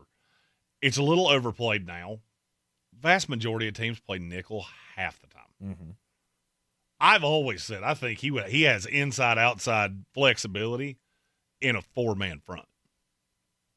5-man front is even better. Mm-hmm. I'm fine with Rueben Bain with New Orleans. I don't know that it's what they're going to do. I've had a lot of people tell me that the industry does not have as high a grade on Rueben Bain as the rest of us do. Yeah. But for me, that pick would either be Rueben Bain or Caleb Downs. That's it. Yes. I'm not even considering one of the receivers. Mm-hmm. Now, number 9, Kansas City Chiefs come back up. That is a slightly different story. Here I am going to consider one of the receivers. And I did. And I didn't really think about it all that long. Although it's maybe not the receiver that you think. You went Jordan Tyson. I went Jordan Tyson for them. First wide receiver off the board. I think that could probably make you some money in Vegas if that happened. I'm sure that prop exists out there. Oh, no doubt. The first wide receiver off the board, you can probably get decent odds on. Tyson is plus 450 to go at 9. Okay. Wow. Who'd you say is the odds-on favorite to go 9 right now? By the way, I can't say this enough times. There is never in the world of sports betting a better time to take advantage of Vegas than the NFL draft, because they only know fractionally more than you do. Is it Kenyon Sadiq? He's not even. Sadiq's 8. Really? Plus 1,200. Wow. Okay.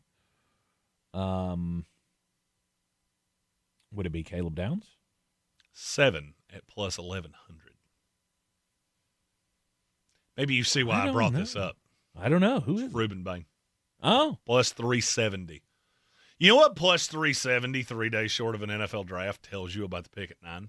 They don't have a clue. They have no idea.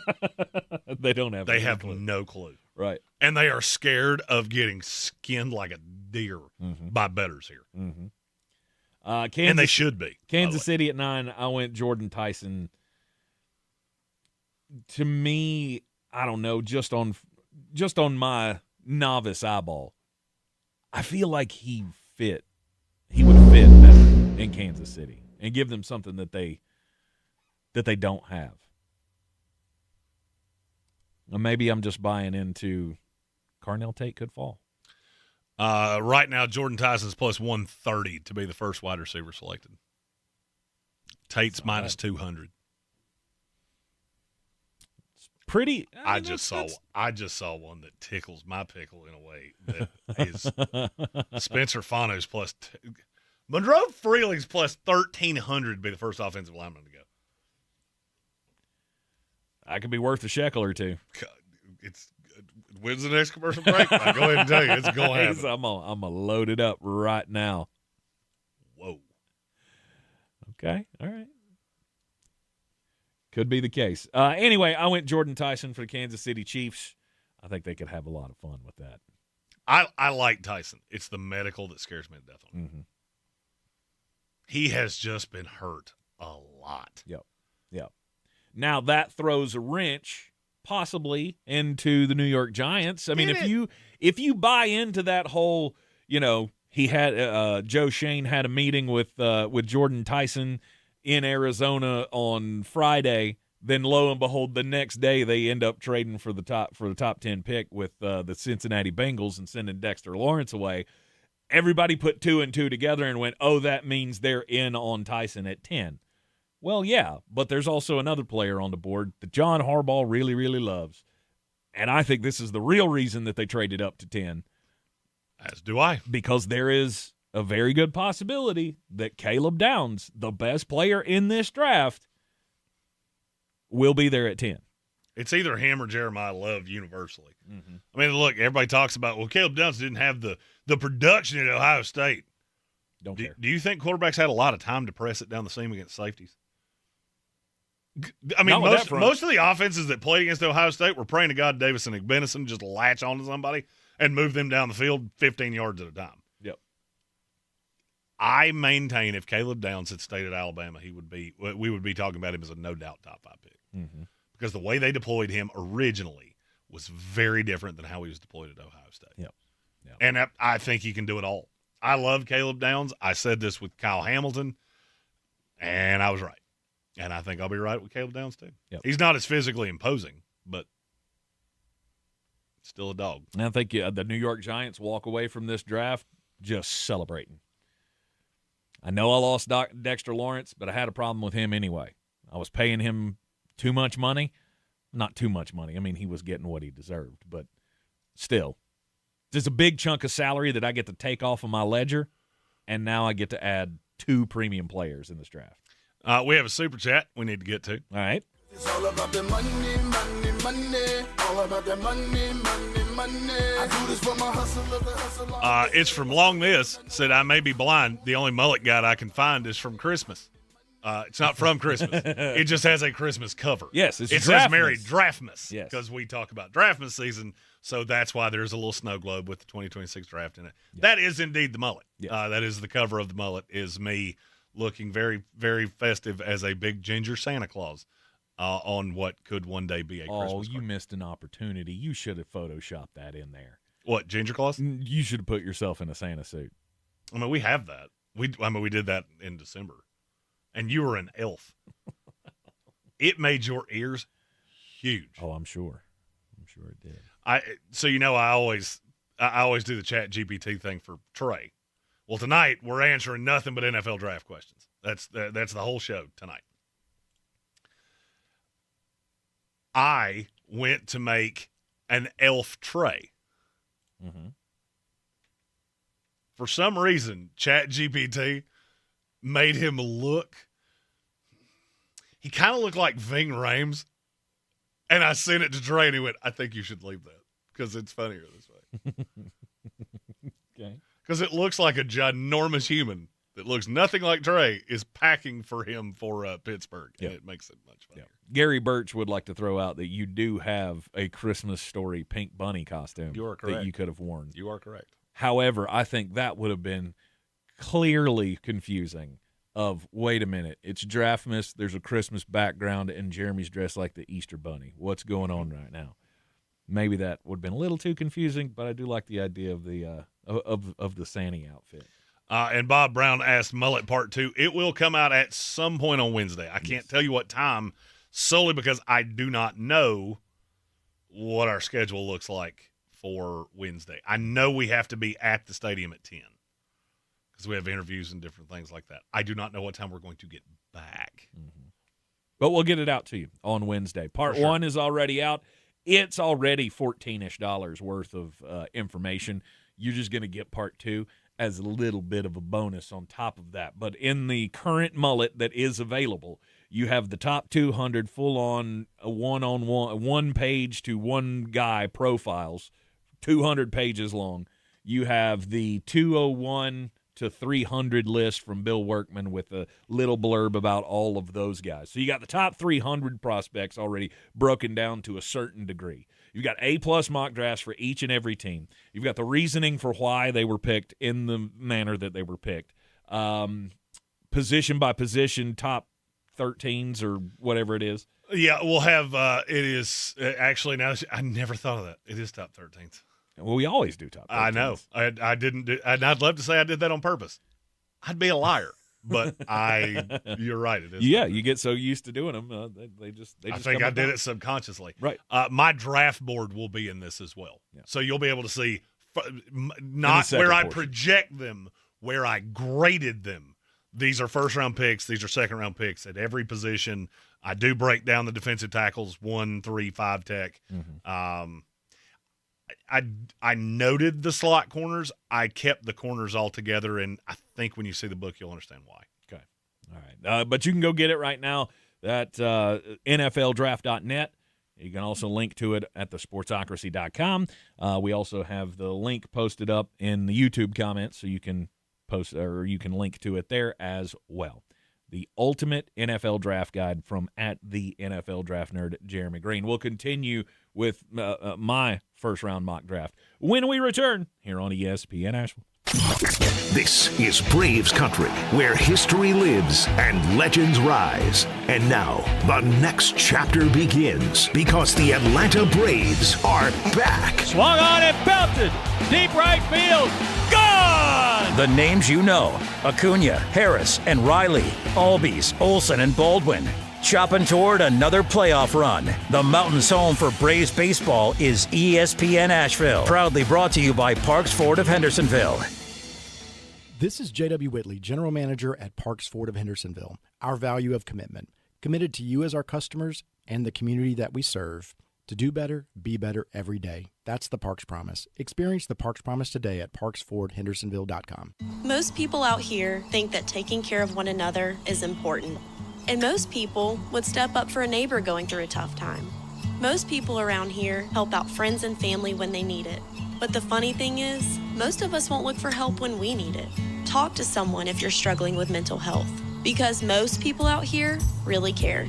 Find more information at loveyourmindtoday.org. That's loveyourmindtoday.org. Brought to you by the Huntsman Mental Health Institute and the Ad Council. You might not know this, but at the Ingalls Bakery, we actually bake things. Like crusty breads, delicious apple fritters, cakes for any occasion. And did we mention the cookies? It's all in the bag. Ingalls. Low prices. Love the savings. Selling your home? Don't settle for average. Our real estate team at Clarissa Sells WNC and eXp Realty offers Zillow Showcase, an exclusive AI-powered listing experience available to just the top 10% of all listings in our area. With immersive media, cutting-edge design, and elevated marketing, Showcase listings, they go pending quicker and sell for up to $9,000 more than standard listings. Ready to stand out in a crowded market? Give our team a call today, 828-774-6343, because your home deserves the spotlight. I'm Coley Duffy. I'm Cody Ward. And we're the Chainsaw Brothers. Actually, we're cousins. A few days after Helene, we was in the driveway having a couple beers, waiting on the power to come back on. And we heard so many people calling, needing trees removed, and couldn't afford it. So I called my dad to borrow a chainsaw, and over the next few months, we cleared trees for our neighbors. Our business was born out of wanting to help Western North Carolina get back on our feet. We are fully insured and licensed. We keep our promises, meaning if we say we're going to be there, we'll be there. In these parts, we live how we were raised. When you call the Chainsaw Brothers, you're not a customer, you're family. We're good at what we do, and we do it for a reasonable cost. For all your chainsaw needs, call the Chainsaw Brothers. 828-316-1013. Or find us on Facebook. See how we treat our family. Are you still covered up with storm damage and debris? Call us about our daily rates at 828-316-1013. That's 828-316-1013. We're the Chainsaw Brothers, and with our neighbors, we're Western North Carolina strong. Woohoo!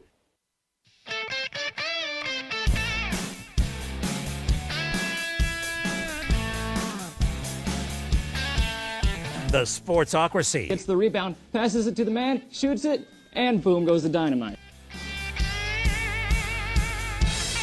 All right, we're back in the Sportsocracy. It's mock draft week leading up to the NFL draft. Thursday, the action gets started. We'll be live on YouTube for all 257 picks of the 2026 NFL draft.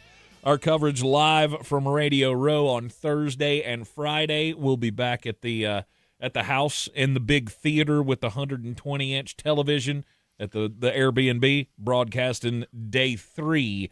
All picks from noon until 7? Is it 7 hours? Something like that? And by the way, you got your wish. This year, the first-round picks are only 8 minutes. Yeah, there we go. So, I mean, not one.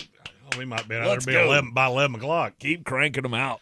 As the guy, look, you keep saying that, and I hate that you put that in the ether. I have a lot of stuff to do when we do this, and it pulls me away when we shorten these things down. Yeah. This is a good time to point out a programming thing. Mm-hmm. We will not have full YouTube lives the next 2 days. So our Correct. ESPN show will be recorded. Yes. You will be able to see it in its entirety. You just have to watch it in 16 videos. We're splitting them up team by team. We always do the final mock draft with every team. This year, we're going to do them all in one day. Mm-hmm. Tomorrow is AFC. I was about to say, I don't remember which You told me conference. AFC tomorrow. We're doing AFC tomorrow. We're doing NFC Wednesday because our media schedule is it's different for this one. Mm-hmm. Like there are places we have to be. We're sorry. Yep. It will sound like a normal ESPN radio show to you, But and we then will you be, can consume it one by one. Yeah, but we will be live on Thursday. Yes. We'll be live on Friday. Yes. 12 to 3, right here on ESPN Asheville. And there again, during the actual draft, we'll have the coverage on YouTube. Since the signal change here at ESPN Asheville, we no longer have the 92.9 signal.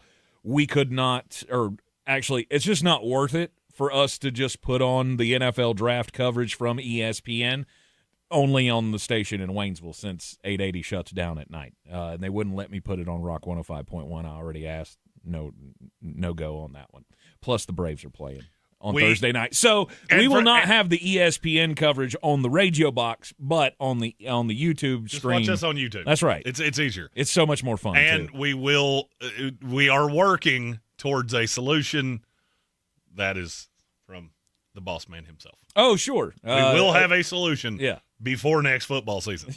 What that will be, we are still not sure. We do not know, but we are lobbying to get us back on the FM band. But you can listen to us in crystal clear HD radio on your iHeartRadio app, and of course, you can watch us on the YouTubes. Now, back to my draft. Number 11 pick belongs to the Miami Dolphins, and the Miami Dolphins, I feel like they would probably run their pick up. I don't think they'd even think about it. At number 11, no doubt. Somehow, some way, Carnell Tate falls to 11, and the Miami Dolphins go, yep, okay, that's good enough for us. We could take it. That's wild. Because I agreed with you. I didn't think they'd even think about that, and we got to two completely different numbers. Oh, did we really? Francis Maui Noah. Oh, okay. Francis Maui Noah wouldn't even think about it. Okay. I'm not mad at Carnell Tate. Right. You just think they'd take the tackle instead. No. And I'll tell you the reason that I think that is that there has been, and this is not new smoke. This is not like lying season smoke. They have said we are going to overhaul that line. And I think Maui Noah being right there. I'm not mad at Tate. Plenty of linemen to go around. I mean, I'm not going to lie. I thought about other things here, but then I thought it's Miami. They like receivers. And they do like receivers. And they just got rid of two. And what better way to come out of this and go, we got the best receiver in the draft because he fell right at. We had him at number 3 overall on our board. I can just read it now. Hopefully the Miami Brain Trust that's now in charge is a little smarter than the last 7. But I don't know that I give them that benefit of the doubt. So I went Carnell Tate at 11. And then the Arizona Cardinals, who traded down to 12. Now this is a fun one. Of rubber meets the road here. Which lineman did you actually like better? Because I think I know. Spencer Fano. I agree. That's my quote-unquote insider information, my insider at the NFL Draft Nerd, Jeremy Green. Apparently they've been in love with Fano as the number 1 guy in the class since the jump, and nothing will change if they fall to 12. Say Maui Noah does go at 11. Fano's still on the board at 12 for them to take. It falls their way either way they want. However, in this scenario, they get to take Spencer Fano at 12, and then I feel like Los Angeles goes, wait, y'all screwed this up. And then they run up and they take Francis Maui Noah. And now that, if you don't like, or if you like Warren McClendon, guess what? Tough. Maui'Noa is. Francis Maui'Noa is better. I mean, Maui'Noa can play guard in that instance. He could, but McClendon could play guard. Mm-hmm. I actually evaluated him as a guard when he came out. Right. We can bounce him to the inside. Spencer Fano's out there, and then I feel pretty solid about the offensive line. I'm not gonna lie. You just hit a 2-pick period where I just went. Really? I'm not booing you. There's no boo. There is no boo. Mm-hmm. Idleman did say Keldrick Falk at 11. I can't get there. I mean, I understand why you're saying it. Don't get me wrong. Mm-hmm. And I would love it because I have Falk higher than most. Mm-hmm. Well, I also understand why he took Cardell Tate, who I do not think will be there at 11. Probably not.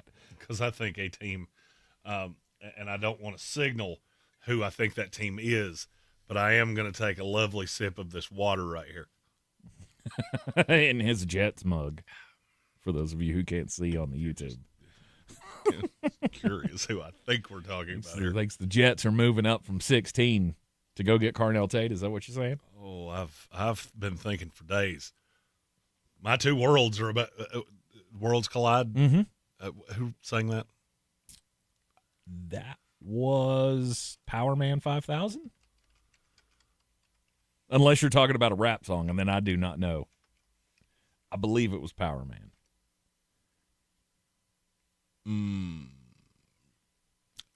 No. Don't know. When worlds collide, that's not. My computer just went. Well, please don't kill the stream again.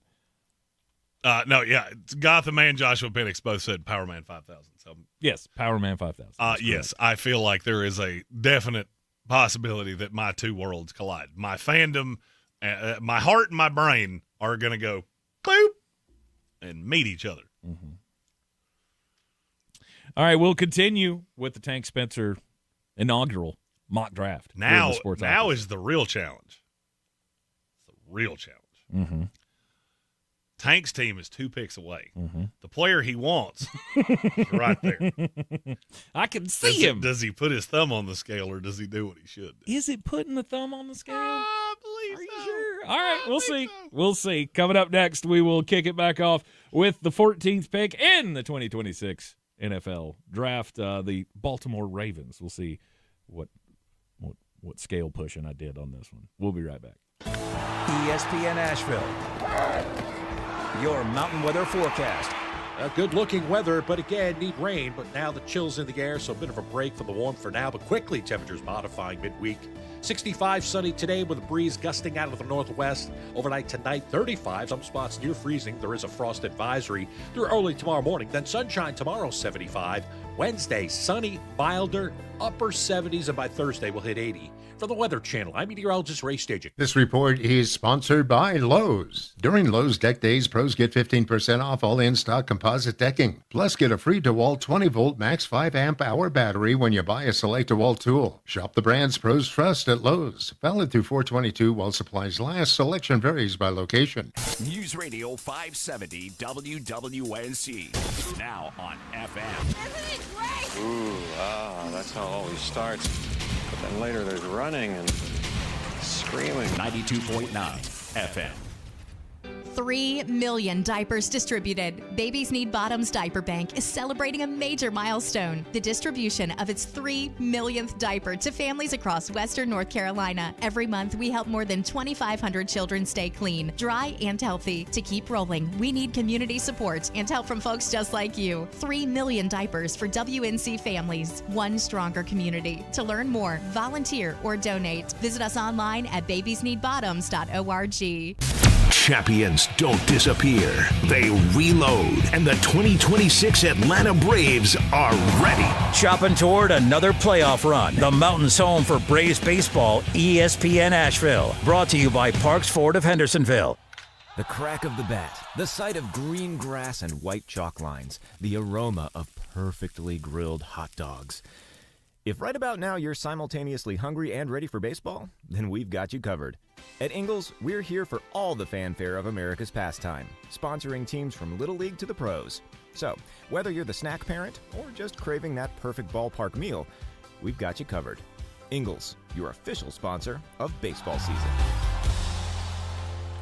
This is J.W. Whitley, General Manager at Parks Ford of Hendersonville. Our value of urgency, timely, responsive, focused, prioritizing you as our customer and the community that we serve to do better, be better every day. That's the Parks Promise. Experience the Parks Promise today at parksfordhendersonville.com. Clarissa sells WNC as the #1 team in Buncombe County. We have the customer service experience to assist you in achieving your real estate goals. Our team offers something that 90% of listings in our market won't have, Zillow Showcase. Check us out at clarissasellswnc.com. At Ingles, we know that fresh means local. The best ingredients don't come from a world away. They come from your own backyard. From the farms we support, to the stores we love, to the tables you treasure. Ingles, we're with you every step of the way. Over 50,000 police officers are assaulted each year. Help police by not escalating. Address any complaints after the encounter. Comply now, complain later. Keep everybody safe. This message brought to you by the National Police Association. Learn more at nationalpolice.org. ESPN Asheville. Yeah. WPEK Fairview. WMXF Waynesville. An iHeart radio station. Guaranteed human. Live from the Ingles studio. I can't wait to play with myself every day. The Sportsocracy. Damn the devil to hell! Let the big dog see! Let him on the field! Come get you some of this. Fire them cannons! By golly, put more powder in those things. He couldn't take any more disappointment. Oh my God. The Jets killed him.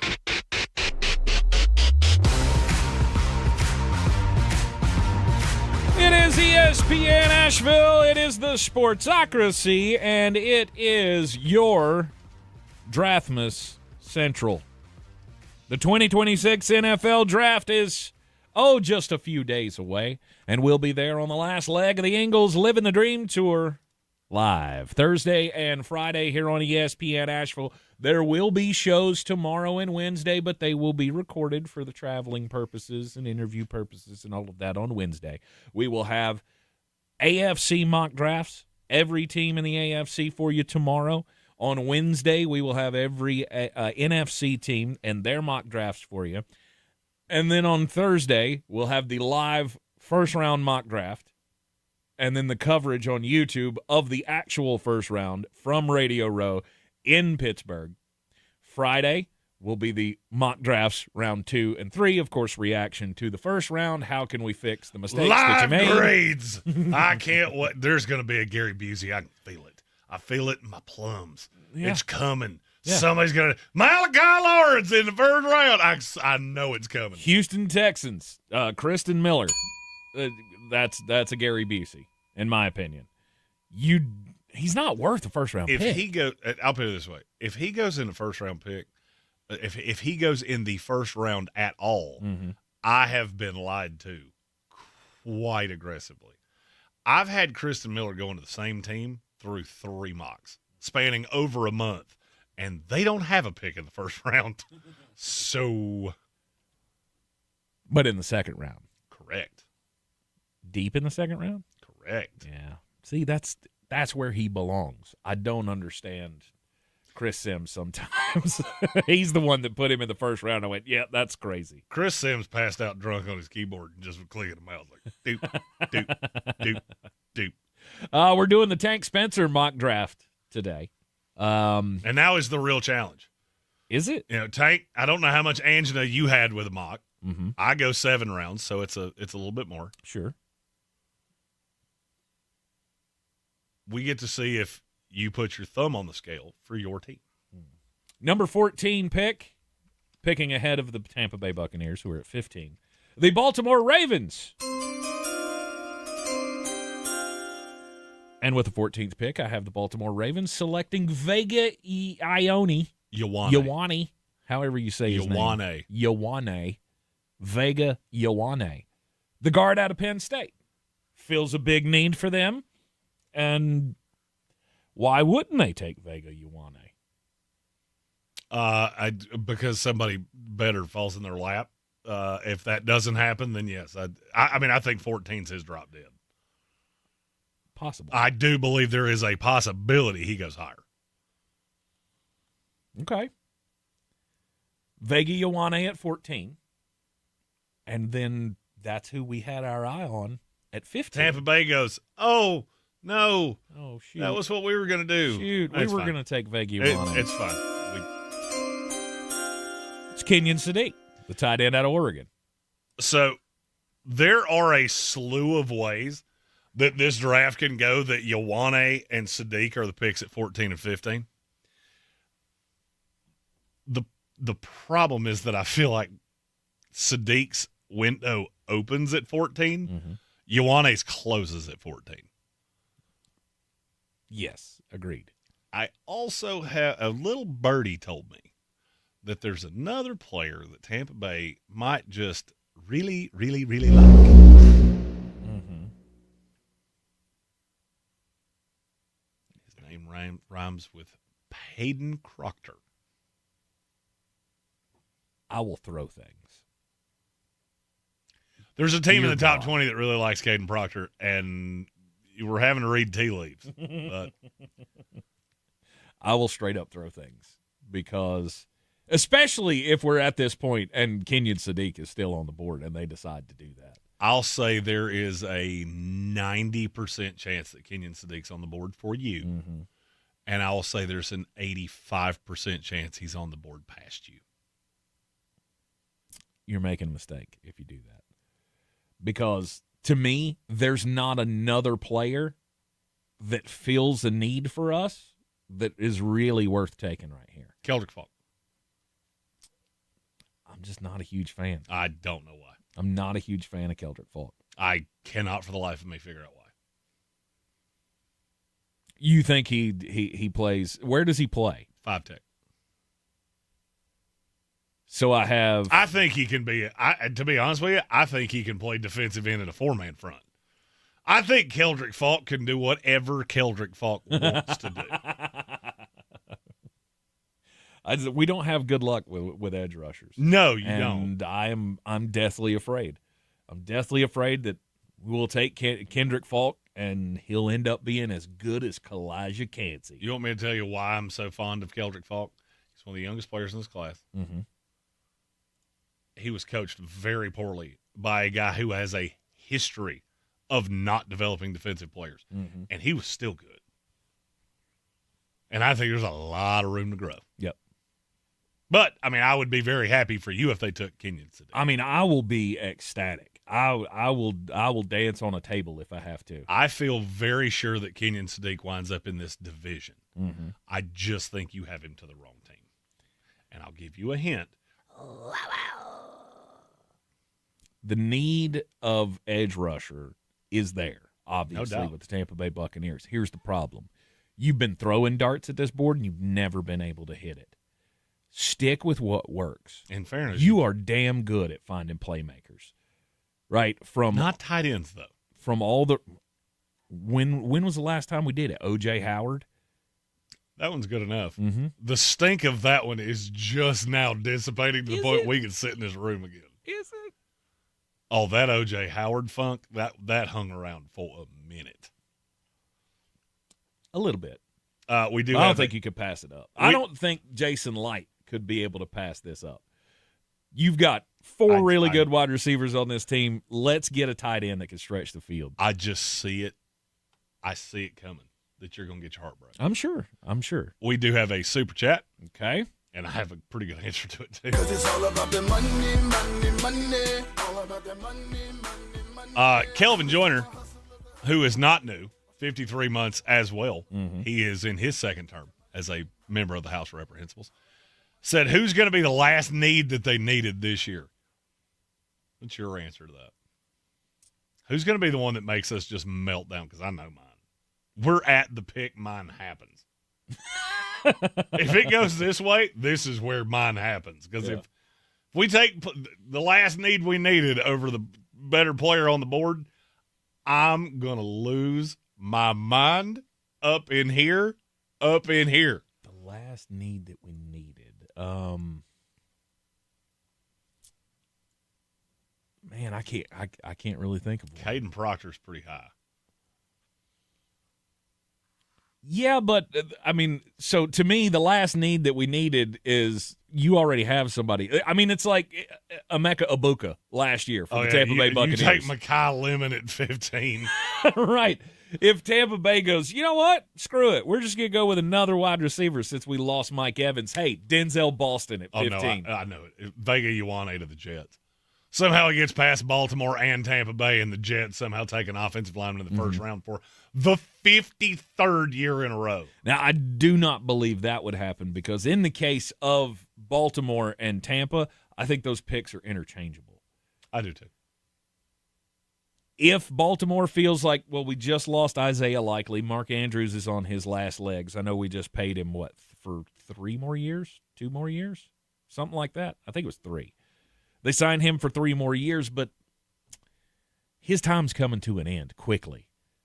Kenyon Sadiq makes a whole lot of sense for them at 14. And if they were to do that with Vega Ioane, I got to get that Ione out of my head. Vega Ioane is still on the board at 15. It's a no-brainer. That's what Tampa's looking for. I think Tampa really, really is banking on Ioane. And if that doesn't happen, then it could be a choice. Then it becomes, is it Keldrick Falk? Do we like him on that 3-man front on the end? Or do we go out and get another weapon and keep the high-flying offense going? So that brings us to the Jets at 16. What fresh hell are you planning on unleashing here? Well, you've been talking about one wide receiver for the last few days, or the last week or so. I'm going back to the receiver that we talked about beforehand. I'd be very happy if you did. Mr. How High. Oh, I hit the button. It didn't do it. There we go. Mekhi Lemon. Old Senator Sox himself. Yeah, the wide receiver out of USC. He wants to smoke the pots. Don't care. Who cares? You know what? I don't think Let him go. I don't think he will be there for the Jets. Because I don't think he's making it past 13. Because I can't stop thinking about, Puka, Devontae, Mekhi Lemon. Good golly, Miss Molly. Good luck defending that. But I'd be ecstatic with Mekhi Lemon. Yep. Mekhi Lemon at 16. Mekhi Lemon's closest comp in the NFL is Amon-Ra St. Brown, and I would really like to have that. Mm-hmm. Then the Detroit Lions pick at 17. I'm curious if you've heard the same thing. There's a name that's been attached to this team in the last handful of days, and the more I thought about it, the more sense it made. Mm-hmm. Well, I decided since he's still on the board, and they've been looking for the edge rusher, this is where Keldrick Falk goes. That's the one. Is that the one? Mm-hmm. If he slides by everybody else, everybody has a price, right? And look, I'm terrified of it because Keldrick Falk comes to us, and God knows what kind of crap coaching he's going to get. I'm sure Todd Bowles' cousin probably needs a job, and he'll be coaching the defensive line. I feel like Detroit's got a better organization, a better coaching staff, one that's at least going to be there for more than another year. Keldrick Falk is good. I'm not saying he's not. Keldrick Falk's real good. Put him on the other side of Aiden Hutchinson and watch that defense eat. No need to touch nothing in the middle. Somebody said something earlier about Aleem McNeil. You don't need to do that. Well, you don't need to bust up the inside of that line. The rumor around Detroit has been that they really like one of the tackles in the second round. I know who I think it is. Mm-hmm. He looks strikingly like he could be my brother cousin. Mm-hmm. And they're not as sold on taking a tackle in the first round because they don't think there's one apparently they like. They don't think he's going to get there. I believe that's probably Monroe Freeling. Mm-hmm. And Falk and Akeem Mesidor have been the two loudest names around Detroit for the last probably week. Yeah. So that's a nice pull by you. Yeah, You're representing yourself well here. Thank you. And you resisted the urge to take Ty Simpson to the Jets and make me yell at you. You will not be hearing his name in the mock draft, just so you know. Spoiler alert. I'm not going to let that drama last any longer. Yeah, since it came up, Hey, Arizona, you just call their bluff. Nobody's in on him. No. But you. Yes. The Jets are in on him way later than you're ready to do it. Mm-hmm. Just keep not saying his name. Watch it. I promise you. Say his name. He will not appear. Right. I do not believe in Ty Simpson. I don't think anybody else is doing it either. You don't have to do that. Nobody has to get into the first round. And Ty Simpson is not worth the extra year. I cannot see it. Especially after we found out about that cyst that was on Nussmeier's spine. I didn't hear this. So he had a cyst on his spine. Okay. That had swelled, and it was pressing on a nerve. And that's where that pain in his oblique was coming from. Because there had been some weird medical on him of, we're not seeing anything. Like he's saying he broke a rib or something. There's nothing there. Mm-hmm. And then they went in and found then they went in and did a full medical and found a cyst on his spine, and they went, oh, that also makes sense. Mm-hmm. Which, for me, just clearly made Nussmeier ahead of Ty Simpson. Yeah. No long-term issue there, by the way. If they ever had to take it off, it'd be like 3 weeks. But I guess they drained it and got it off that nerve and whatever. I would That's imagine. what it sounded like. I would imagine that's how that went. Yeah, you won't hear Ty Simpson in the first round of my mock draft. Number 18, it's the same guy that we've been mocking to them the entire time. And you said earlier today that you don't know that he'll make it to 18. But at 18, Dylan Theinman, Harrison Smith Jr., goes to the Minnesota Vikings. The Minnesota Vikings should really send a nice fruit basket to the Cincinnati Bengals for trading that 10th pick, because I'm telling you, that's where I was headed. That was where that pick was headed, was Dylan Theinman. Yeah. He's another one that seems like people in the league, they like him way more than the media does. Mm-hmm. I think 18's his floor. I think it just works out that all the puzzle pieces come together, and it fills a need for the Minnesota Vikings, because he may be a talented player, but I think everybody else has got bigger needs in front of him taking rather than taking a safety. Everybody's chucking their member chats out here today. Okay. This must be like the anniversary of our something, because we've got a bunch of member chats today. Well, I mean, it is right around draft time, and we picked up a lot of people around draft time. I do think we decided, hey, let's do a YouTube channel right around the draft. Mm-hmm. All right, member chat. Give me those dollars, don't you holler, that's your money, honey. That's what I need. Stephen Towle, is Kenyon Sadiq a willing blocker? Because if he is, Raven. No. No, he is not. He is, I'll put this delicately. He is to blocking what the guy with the white gloves is to traffic enforcement. You're here, but it's not actually going to stop me from doing whatever I want to, because you don't have a bang bang. And I know that. So I'm going to need you to get the hell out of my way. I got to go. Rent a cop. Got to go. Except for the lovely cops here in Asheville, who we actually have police officers do it. And then they do have a bang bang, and they do a bang up wonderful job. Please keep allowing me to not. Kenyon Sadiq, not a willing blocker. You know who is? Zachariah Branch. He's a willing blocker. He's a willing. That was the first thought that I had when I saw. First, I saw, of course, Georgia wide receiver arrested, and I went, "Oh God, how fast was he going?" Right, who gave him a car again? And then I saw, no, this one was not speeding. This one was impeding. Zachariah Branch arrested over the weekend for standing on a sidewalk. It's literally just, they said, "Hey, would you move off the sidewalk?" And he went, "No, I'm not gonna." And they went, "Are you sure?" And he was like, "Yeah." And they said, "Guess what? Book him, Dano." He had to post a $39 bond to get out. I would love to have heard when that came down. $39. Would you like to get out right now? $39 cash in my hand, please. Thank you. There's two 20s. You keep the dollar. Can you cash app them? Can you cash app the New Orleans police or who? Or no, I get Athens police. Hand me my phone. I'll Venmo you right now. You don't even need to take me to jail. I'll give you $30 right now. We'll just call it even. You let me go. Oh, gosh. Never fails. There's always something. And will this affect his draft stock? No. No. I don't think anyone really cares all that much. You're in the sports. Frankly, I think most scouts went, "Oh, he can block." Never seen that on tape. You're in the Sportsocracy. This is ESPN Asheville. We'll continue with the first round mock draft, Tank Spencer style, when we return.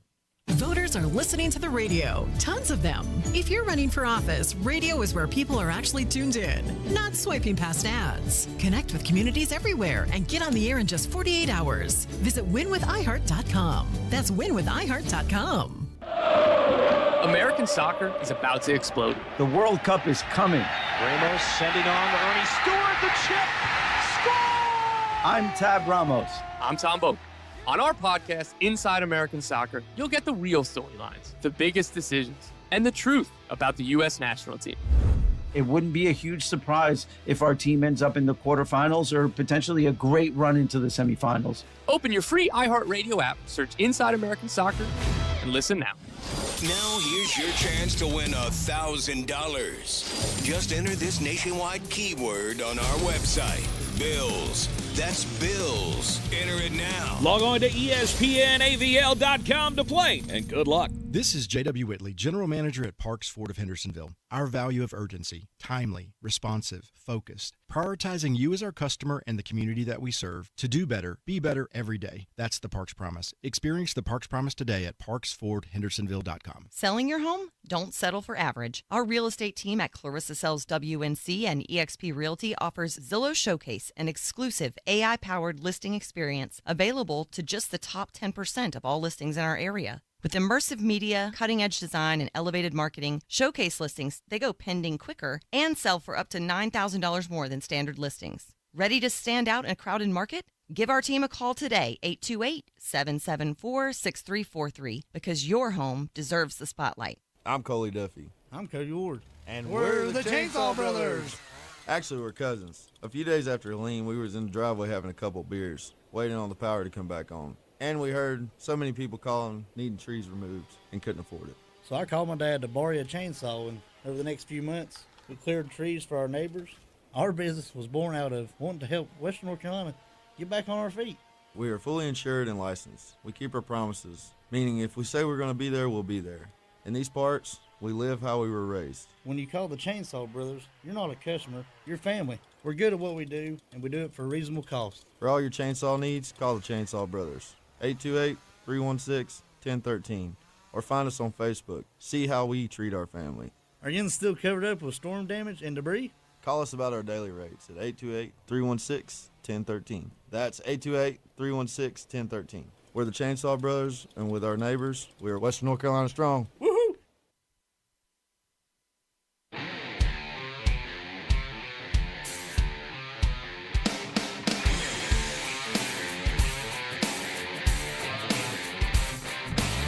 The Sportsocracy. Gets the rebound, passes it to the man, shoots it, and boom goes the dynamite. It is ESPN Asheville. Welcome back into the Sportsocracy. Are you going to join me for this segment or what? He's still got his feet up. I was busy. You just take every little break that you can here around draft time. Last night was my last all-nighter of draft season. I hope. I'm not confident, but I hope.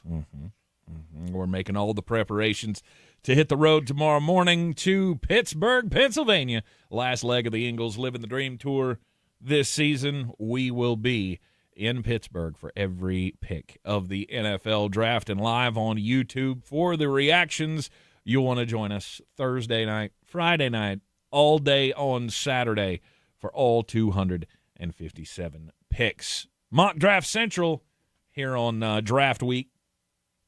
My mock draft, number 19, the local team, the Carolina Panthers.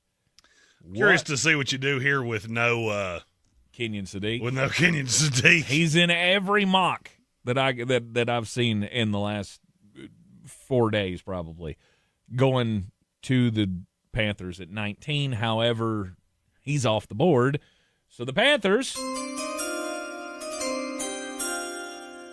I think they're probably the ones that take the shot on Jermod McCoy. That was the one that I was looking at going, nah. The thing about McCoy is if you get what he was 2 years ago, you'll be fine. He should be a top 10 pick if he's that guy. Mm-hmm. The problem is I don't trust it at all. And as soon as we start talking degenerative, I mean, it bothers me with Caleb Downs. It terrifies me with Jermod McCoy. Well, the ceiling is not as high with Jermod McCoy as it is with Caleb Downs. I don't think there's anybody that looks at Jermod McCoy and goes, he could be an all-time cornerback. Do they? Really? I didn't know he had those high hopes hanging out there. I can't remember how raw Jermod McCoy is. Like, I mean, there's not a ton of tape on him. So he's got a lot of room to grow. Mm-hmm. But can he grow into Rod Woodson? If you took the medical away from Jermod McCoy, him and Mansour Delane would have very close grades. Mm-hmm. I would like Delane better because I've seen him do more. Well, Mansour Delane went 7. The knee issue, I think, at least pushes him down this far to 19 to the Carolina Panthers. And there again, he feels a need. Now you have a number 2 wide receiver that hopefully is fully healthy. Now you got 2 ones with him and J.C. Horn. Corners. You said wide receivers. Oh, I meant corners. I apologize. I meant the guys that guard the wide receivers. That's the cornerbacks. I fell asleep for a second in my own mind, and then I woke up and we were talking about something completely different. You went, not that guy. That's who I believe it would be if there's no Sadiq. I do think Sadiq will be there. Yeah. And then comes the Arizona Cardinals with the 20th pick. And their first selection at 12, they went Spencer Fano and got the tackle. You know the answer. You just don't want to say it. You know it. You just don't want to say it. Do I know it? 100%. Because I don't think I do know it. 100%. Who picks at 21? That would be the Pittsburgh Steelers.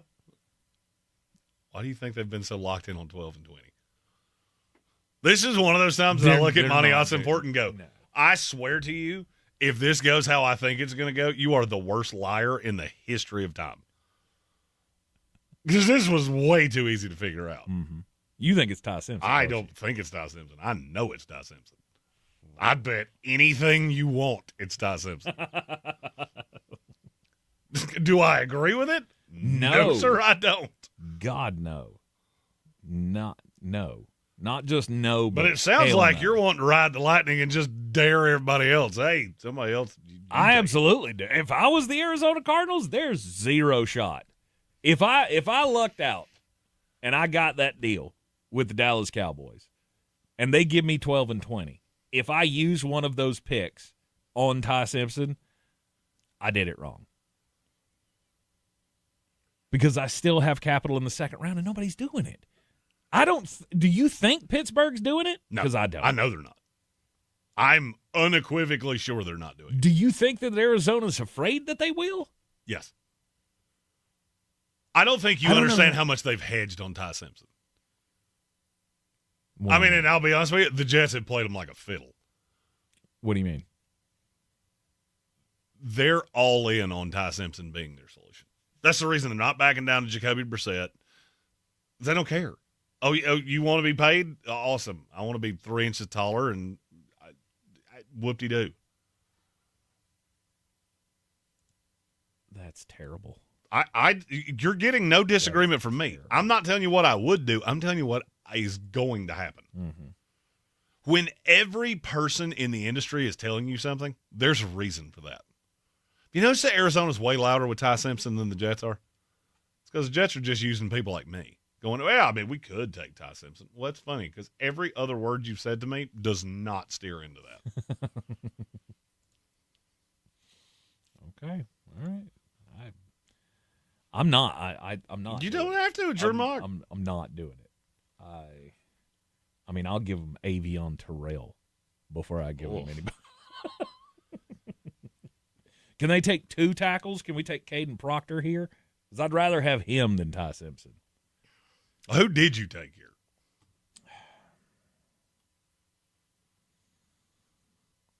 Peter Woods. I don't hate it. He's not going that high. Peter Woods is going in the second round. Really? The only first-round defensive tackle that I have even a modicum of belief is going night 1 is Caden McDonald. Mm-hmm. I don't understand the hate on Peter Woods. It's because his production's not there. We kept waiting for him to make the star turn, and he never did. Now, is that because it was Clemson? And I'm sure. Mm-hmm. I look, you're not getting you get no disagreement from me. I have Peter Woods in the top 25. I just don't see a way he goes on night 1. Yeah. He should. He went very early on night 2 for me. Right. The guy's super talented, and you can play him all over your defensive line. And I don't see why teams are off on him. I think a lot of teams will be very disappointed 3 years from now, players they took. Look, I hope Red Sea, Red Feather, all you other Cardinals fans, I hope you can understand where I'm coming from. But it's anything but Ty Simpson. I don't think they want Ty Simpson. I know they don't want Ty Simpson. But they've just become so resigned to it. Mm-hmm. Yeah. That brings up the Pittsburgh Steelers at number 21. And I know that they have met with this guy, and I think he fits what they want to do. It's Emmanuel McNeil Warren. It took me so long to not hit that button. When I did the mock, I swear to you, I stared at Emmanuel McNeil Warren and I went, that feels like such a Steeler pick. I just couldn't figure out how they play together. Mm-hmm. Because Jalen Ramsey's playing that hybrid weird safety role. And so unless he's just going to play exclusively in the slot and then kick out on certain downs to play on the outside, Pittsburgh is a pain for me because I feel like they've dealt with everything. Like they need a guard badly. Mm-hmm. There's not one that belongs here. No. Because it's not that I'm souring on Pregnon. I have him in a different place than I've had him previously. Really? You remember that thing I said about there's a player that's going to shock you?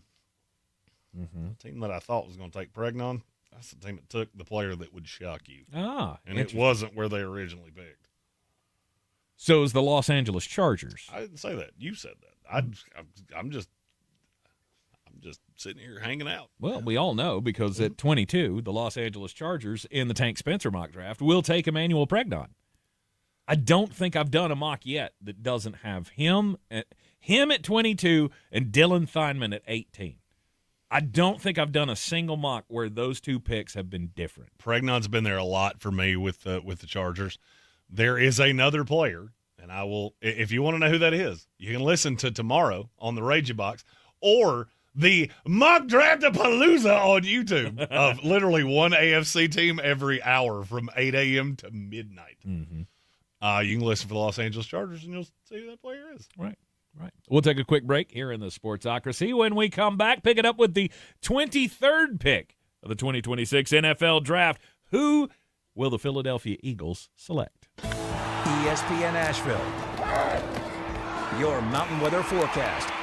Good-looking weather, but again, need rain. But now the chill's in the air, so a bit of a break from the warmth for now. But quickly, temperatures modifying midweek. 65 sunny today with a breeze gusting out of the northwest. Overnight tonight, 35. Some spots near freezing. There is a frost advisory through early tomorrow morning. Then sunshine tomorrow, 75. Wednesday, sunny, milder, upper 70s, and by Thursday we'll hit 80. For the Weather Channel, I'm meteorologist Ray Stajic. This report is sponsored by Capital One Bank. What's in your wallet? Capital One offers no fees or minimums on checking accounts. And most Capital One cafes are open 7 days a week to assist with your banking needs. What's in your wallet? Terms apply. See CapitalOne.com/bank. Capital One N.A. member FDIC. I need a little range, step to the range, come on, meet me at the Introducing the new Chick-fil-A Jalapeno Ranch Club Sandwich. With that juicy Chick-fil-A chicken on a buttermilk ranch bun, jalapeno ranch sauce, and pickled jalapenos, it's a little ranch with a lot of kick. The new Chick-fil-A Jalapeno Ranch Club with original spicy or grilled filet. Available for a limited time only. Order ahead on the Chick-fil-A app. Got something to say? Love you. Well, just tap the red talkback mic on the free iHeartRadio app. Let's go. Requests, contests, or just to say hi. Hey, this is Heather. Get your voice on the air fast. I got the windows rolled down, the moonroof open. Open the iHeartRadio app and try it now. News Radio 570 WWNC. Now on FM. Isn't it great? Ooh, that's how it always starts. But then later there's running and screaming. 92.9 FM. Clarissa sells WNC as the #1 team in Buncombe County. We have the customer service experience to assist you in achieving your real estate goals. Our team offers something that 90% of listings in our market won't have, Zillow Showcase. Check us out at clarissasellswnc.com. At Ingalls, we celebrate the amazing women who show the world exactly what it means to throw like a girl, hit like a girl, play like a girl, and dream like a girl. Ingalls, we're with you every step of the way. Do better, be better every day. That's the Parks Promise. Our mission, to improve lives with every interaction. This is JW, General Manager at Parks Ford Hendersonville. Experience the Parks Promise today at parksfordhendersonville.com. That's parksfordhendersonville.com.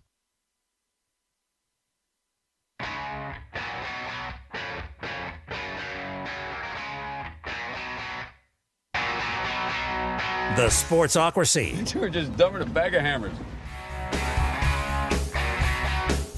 Welcome back into the Sportsocracy. It's NFL Draft Week, mock draft week, leading up to the actual draft and through the actual draft. It's all NFL Draft here in your Draftmas Central. Don't forget, you can go get your ultimate NFL Draft guide, The Mullet. The Mullet. Mm-hmm. Written by our very own at the NFL Draft Nerd, Jeremy Green. Also putting in work, Bill Workman, doing a great job. CC and Megan, myself, we've all kind of helped out in some way or another. David Smith of Armchair Commentary. Great North Sports, excuse me. Who else? Is that it? Is that all of them? I feel like I'm leaving somebody out, but I can't. I do too, and I can't figure out who it is. If I left out somebody, I apologize. They helped as well, Sorry. and their work was great. They did a fantastic Flawless. job. Wouldn't think of asking anyone else to do that than that person we forgot. We'll be in Pittsburgh on the last leg of the Ingalls Living the Dream Tour. We'll be in Pittsburgh not quite this time tomorrow, but a little after this time tomorrow. Not much later. Not much later, but it'll be a little bit. We'll be leaving town with Appalachian Motor Coach taking us on the ride this time. Back to the Tank Spencer inaugural NFL draft, NFL mock draft here in the Sportsocracy. At number 23, we've got the Philadelphia Eagles. And Jeremy, I bet you could tell me who this is going to be. Coming from you? Yeah.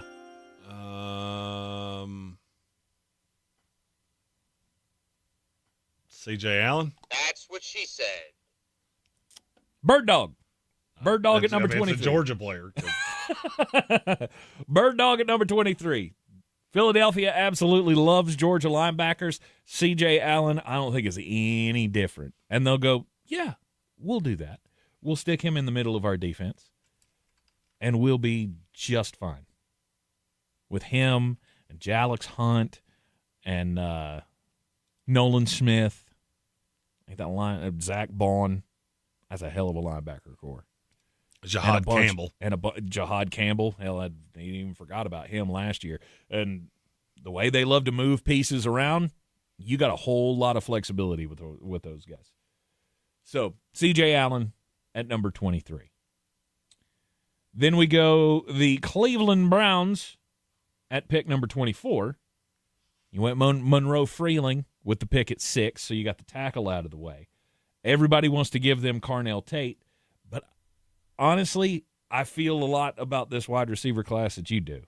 I can wait around. I don't have to take one at the top of the draft. I can get a very quality wide receiver later in the draft, which at number 24 would be later, going wide receiver once again, and they get the next Mike Evans.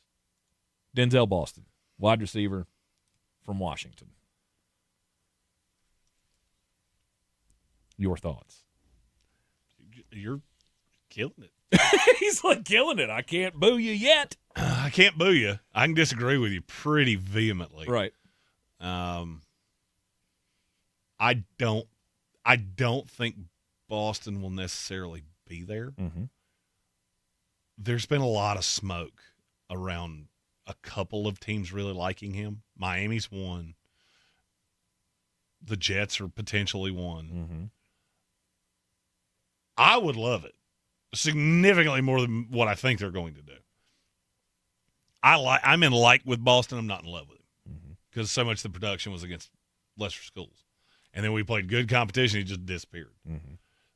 That does scare me. But he's got the body type to be fantastic. Yep. And I think he fills a pretty good role. Him and Jerry Jeudy could be a hell of a tandem. Unfortunately, they don't have a quarterback. Nope. I think Cleveland takes 2 wide receivers in their first 4 or 5 picks. Mm-hmm.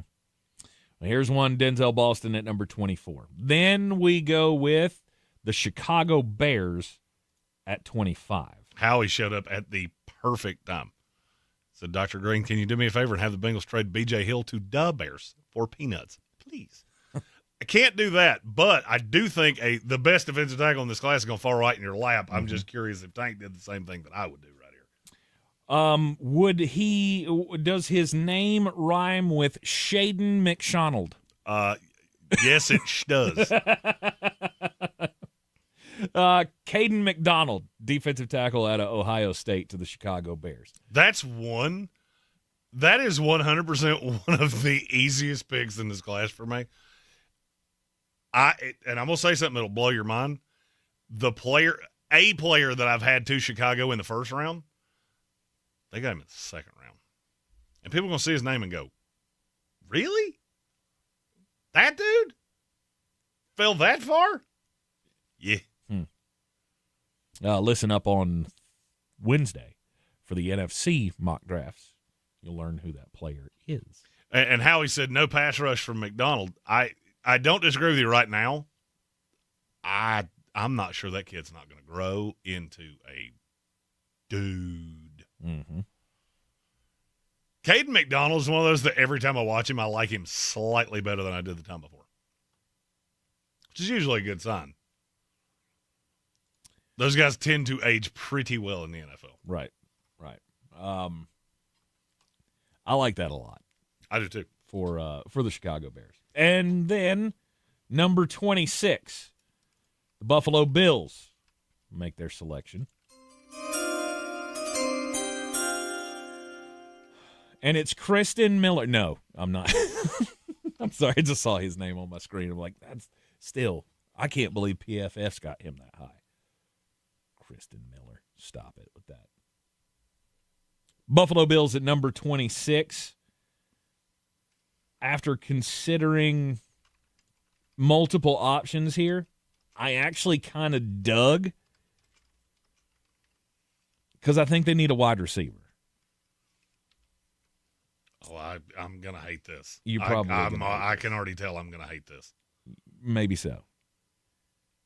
I didn't go Casey Concepcion. Okay. Like he's that's where I thought you were headed. He's the wide receiver that's sitting here on the board, next. Like the best available wide receivers pops up on the draft scroll, and Casey Concepcion's name's going to be here.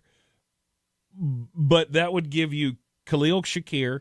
That would give you DJ Moore, who you just traded for, and you're going to add Casey Concepcion to that. To me, that's a whole lot of. That's too many short target guys. Get them in space. Maybe I'm wrong about that. But I wanted to give you maybe somebody that could stretch you out a little bit more. So I went with Chris Bell, the wide receiver out of Louisville. I knew I was going to hate this. Why do you hate this? I don't think I've ever seen a player that didn't move a muscle and more people all of a sudden liked. I don't get it. Mm-hmm. I like the kid. Like, but when you watch his tape, you don't see first-round draft pick? I had him at 133, if that tells you anything. Jeez. Because the medical pushed him down, because I'm still not sold on the medical. Okay. I also hate receivers that are built like that. Because he has that thick, like Debo Samuel build. You know what? Every one of those guys that I've ever seen, they all have one thing in common. They live hurt. Live hurt. I don't mind Chris Bell in round 2. Mm-hmm. I hate him in round 1. Hate it. Just flat out hate it. I mean, you know how I feel about Omar Cooper? I would have been 100 times happier with Omar Cooper. Mm-hmm. How he said, we all know how I feel about Ted Hurst. By the way, the number next to his name, way lower than what you think it would be. I know he that rode that wave all the way to Ted Hurst is going to go top of the second round. He's not at the top, but he didn't make it to the bottom either. Mm-hmm. Oh, I thought you said it was going to be way lower. The number is smaller. The number's smaller. Yeah. I got you. You always confuse me when you say it that way. Yeah. Okay. All right. Yeah, I'm not. I'm maybe not, I I'm not a Chris Bell. Maybe I should have gone Omar Cooper here because I'm just now realizing it falls into the same problem you just said of, hey, you want 3 6 foot or shorter wide receivers? Nailed it. Yeah, that's why I went with Bell. That's why I knew you. As soon as I knew you were going to receiver, I'm like, oh, bother. I don't like where this is headed because I did it. But Buffalo is one of those teams that there's just not a lot of win for you. That's why I'm so convinced that if any team calls, they're not just going to listen. You might get a value on it. Because you got to remember, Buffalo's converting to a 3-4. They don't have all the pieces. There's not really a piece that fits right there. So they could trade out of that spot? They're one of the teams that I have a bell on. Right. I'm not positive you're making a pick there. Yeah. I wanted to do more trades, but that gets way too nuts and to me, way too nuts and boltsy. The way it's actually going to go down, because since we talked about it the other day, I think this could go down a lot like that. What was it, 2018 draft or 2022 draft or something that was 18 trades or something in the first 18 round. Picks were traded. There were 9 trades. Right, but they all just flipped spot to spot. That's very much how I think this goes. I think there's going to be a lot of that. My brain's not big enough to try to map all of that Like out. I said, mine on that you'll get the whole thing Thursday. Yep. I had 5 trades in the first round. And I hate doing trades because it is so hard to project. Mm-hmm. All right, then we've got the San Francisco 4th and Niners at number 27. This is where I got Akeem Mesidor coming off the board. They put him on the outside of that 4-man front. This kind of gets into the what's his name? Raheem Morris. He likes playing that 5-man front. I think Mesidor probably played inside that. But, I mean, the thing with Morris is that his defense is so multiple that you almost can't quantify it down into one thing. Mm-hmm. Everybody thinks I hate Akeem Mesidor. I really don't. I don't love that his best tape came when he was significantly older than everybody else. Right. To me, he's a second-round guy. I know he's probably going in the first. Mm-hmm. I just don't love that. All right, Houston Texans at 28. I think this is one you're going to hate. Probably. And it may be the same player that I gave this team. Was it Malachi Lawrence? It was not. It was not. Oh. Another edge rusher? You just gave $1 bajillion to Will Andrews. What's he going to do? Hold their water? Don't they have 2? Daniil Hunter's on the other side. Mm-hmm. What's Malachi Lawrence going to do? You're paying $100 million to do edge rushers. Yes, now we've officially gotten to the first. Boo him. Boo him. Boo. If they first of all, that's a reach from. And I think he's going in the first round, just not this thing. Mm-hmm. if Houston took him, I didn't think there was a possibility for me to hate the player that you took more than the player I took. You found a way. Found a way to make it happen. Number 29, the Kansas City Chiefs. God, even seeing that on my screen is just gross. Malachi Lawrence, who I saw have 2 good games in his entire career. Kansas City Chiefs at number 29. Earlier in the draft, Kansas City went with Jordan Tyson. Now they go opposite side of the ball, and this is where they get their corner. Colton Hood. Nope. Chris Johnson. San Diego State. We both have him in the first round. We don't have him in the same team, but we both have him in the first round. I looked, and it was reported that he's had at least 2 meetings with Brett Veach and the Kansas City Chiefs. Chris Johnson, if I read that story correctly, had, I think it was 18 visits. 18 visits. Mm-hmm. That tells you there's a lot of interest. I love that kid. There's a lot of demand. Kansas City's pretty good at picking out corners. And top of the draft, they decided, you know what? Mansour Delane's not here. I'm not taking the chance on Jermod McCoy. Kansas City loves to wait at corner. Mm-hmm. This is just a class that and I'm going to say a name, and if you recall, I was the one that told you they'd wind up with Noel Williams, and it'd end up pretty well. Yep, Hezekiah Masses. That's the name that I've got in my head because when I watch him, I see Kansas City corner. Second round. I don't think you have to go that high. Really? I think he's third, early fourth. Mm-hmm. And I just – because the funny thing is I agree with you. I think they're going to take a corner early.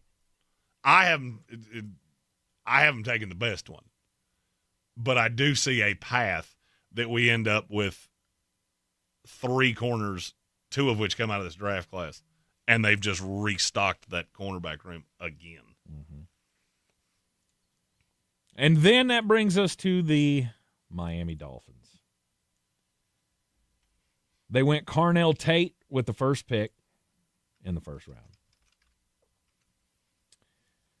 And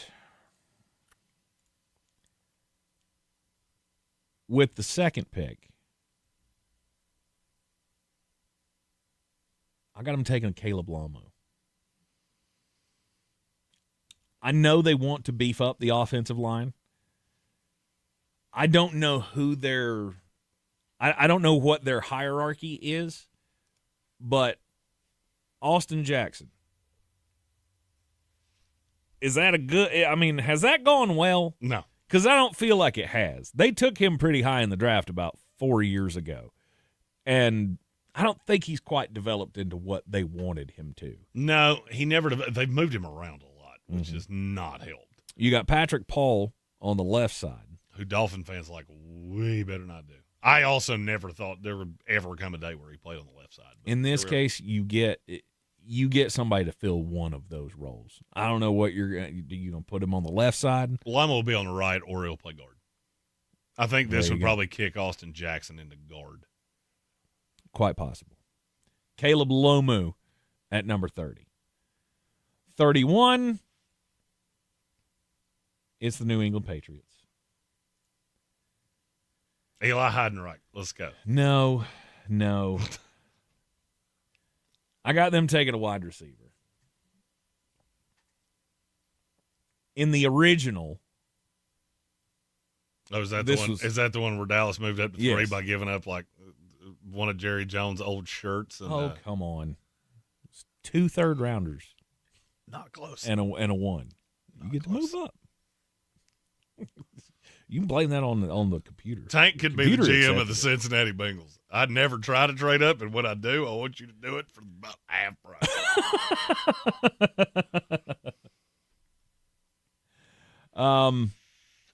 I believe this one could be Omar Cooper. Even with the A.J. Brown thing out there. I mean, if that happens. It's happening. You think it's happening? I don't think it's happening. I mean, Adam Schefter said it this morning. They're both operating under the assumption that that's how this is going to go. Well, if that's the case, then I think it's a no. Okay. I mean, A.J. Brown's out there. I don't know that you're going to go wide receiver in the first round on top of getting A.J. Brown. I mean, I would hate it. Well, they certainly could use the talent. All right, so I'll give you a mulligan because I see you didn't see the AJ thing before the show. I did not see the AJ thing before the show. So I'm thinking Caleb Banks. No? Does he not fit in with their scheme? No, it's not even that. I don't think he – put it this way, you could double the number right here, and I think you're starting to get closer to where he goes. I still don't think you're there. Oh, this is because of the foot? There's a better – I'll put it this way. There's a better chance Caleb Banks goes in the hundreds than he goes in the first round. I like the talent, too. Wow. The foot's driving people nuts because feet are one of those things on big dudes. When they start as a problem, they just tend to never correct. All right, so let me ask you, what would you do here? Caden Proctor. No doubt. Wouldn't think about it for 5 seconds. Really? Okay. All right. Well, I guess he snuck into the bottom of my first round. So Caden Proctor is the only guy that if that Will Campbell thing falls off a cliff again, I can flip him. And Caden Proctor, he may not be able to play left tackle for more than 2 years in this league. And I have long thought he's not going to be a left tackle. I also have to be open to the premise that with A.J. Brown and with the toys that team has, it could work there. I don't think that's where they're going to start him. Campbell starts on the left. Proctor probably starts at guard. And then they just bounce him around. But I know Bill's not there anymore. You know how that brain trust views Alabama players. There are 2 spots for Proctor to me in the first round. What's the other one? Houston. Okay. Yeah, for me, it would probably be Proctor there. You took the one that I think they're going to take. So. Max Ionichor. Ionichor? Yeah. There's just really tune in later this week. He's got some. He said a bunch of names Max right there Ionichor. where I got a lot of info. All right, final pick, 32, Seattle Seahawks is Mike Washington Jr. I got them taking the running back, get him off the board before the second round, and then everybody who needed running backs going, oh, crap! Now we don't have one. I think the last time I looked at Mike Washington's range of outcomes, I think the over-under was at 48.5. Under. 100%. Hard. If that guy goes less than 34, I'll be shocked. I tried to view Mike Washington because I love him. I tried to view him in the mock. I tried to view him as though he had slept with my girlfriend, and I still didn't get him out of the top 45. I don't think you can. I don't think it's going to happen. I physically couldn't do it. I went, hey, this team would really like him, and so would he, and so would they. And they all met with him. And he did top 30 visits here and there. Yeah, he ain't getting out of the top 45. So there you go. Take the under if you can find that prop still out there. You're in the Sportsocracy. It's ESPN Asheville. I only got booed once, so I feel like I did a pretty good job. Oh, yeah. And you got booed with it. You know what you did. We'll be back tomorrow. It will be recorded show tomorrow, AFC mock drafts while we're on the road to the 2026 NFL Draft on the Ingles Living the Dream Tour. Back live with you on Thursday, but in the meantime, enjoy the AFC mock drafts tomorrow. The NFC mock drafts on Wednesday. We'll have live the first round mock draft from Pittsburgh for you on Thursday. See you then. ESPN Asheville. Your mountain weather forecast. Good-looking weather, but again, need rain. But now the chill's in the air, so a bit of a break for the warmth for now. But quickly, temperatures modifying midweek. 65 sunny today with a breeze gusting out of the northwest. Overnight tonight, 35. Some spots near freezing. There is a frost advisory through early tomorrow morning. Then sunshine tomorrow, 75. Wednesday, sunny, milder, upper 70s, and by Thursday, we'll hit 80. For the Weather Channel, I'm meteorologist Ray Staging. This report is sponsored by Burger King. Burger King has been working on the Whopper, and thanks to you, it's never tasted better. Flame grilled beef, crisp produce, and a perfectly toasted bun. Whether it's been weeks or years, come try the Whopper again for only $3.99 on Whopper Wednesday. Terms apply. Visit bk.com/terms. Dan Scott here, inviting you to check out my new show every Sunday, 8 to 9 a.m. here on ESPN Asheville, where we bring sports and faith together. The Dan Scott Show, 8 a.m. Sundays on ESPN Asheville. This is J.W. Whitley, General Manager at Parks Ford of Hendersonville. Our value of urgency, timely, responsive, focused, prioritizing you as our customer and the community that we serve to do better, be better every day. That's the Parks Promise. Experience the Parks Promise today at parksfordhendersonville.com. The Cold Mountain Music Festival is back Friday, May 29th and Saturday, May 30th at beautiful Lake Logan, just outside Canton. This year's lineup includes J.D. Clayton, Mason Villa, Amanda Ann Platt and the Honeycutters, Shedhouse Trio featuring Darren Nicholson, and a whole lot more. This family-friendly festival features a kids zone, waterfront activities, local vendors, food trucks, and local craft beer and wine. Plus, join us for a Friday night barn dance and after party at Celebration Hall. For more information and to get your tickets, go to coldmountainmusic.org. The iHeartRadio app now has presets. Just like in the car. You're our number one. Make us yours. ESPN Asheville, the Mountain's favorite sports station, streaming 24/7. Your home for the Sportsocracy. Weekdays at noon. The Tar Heels and Atlanta Braves baseball. Portions of the following program were pre-recorded.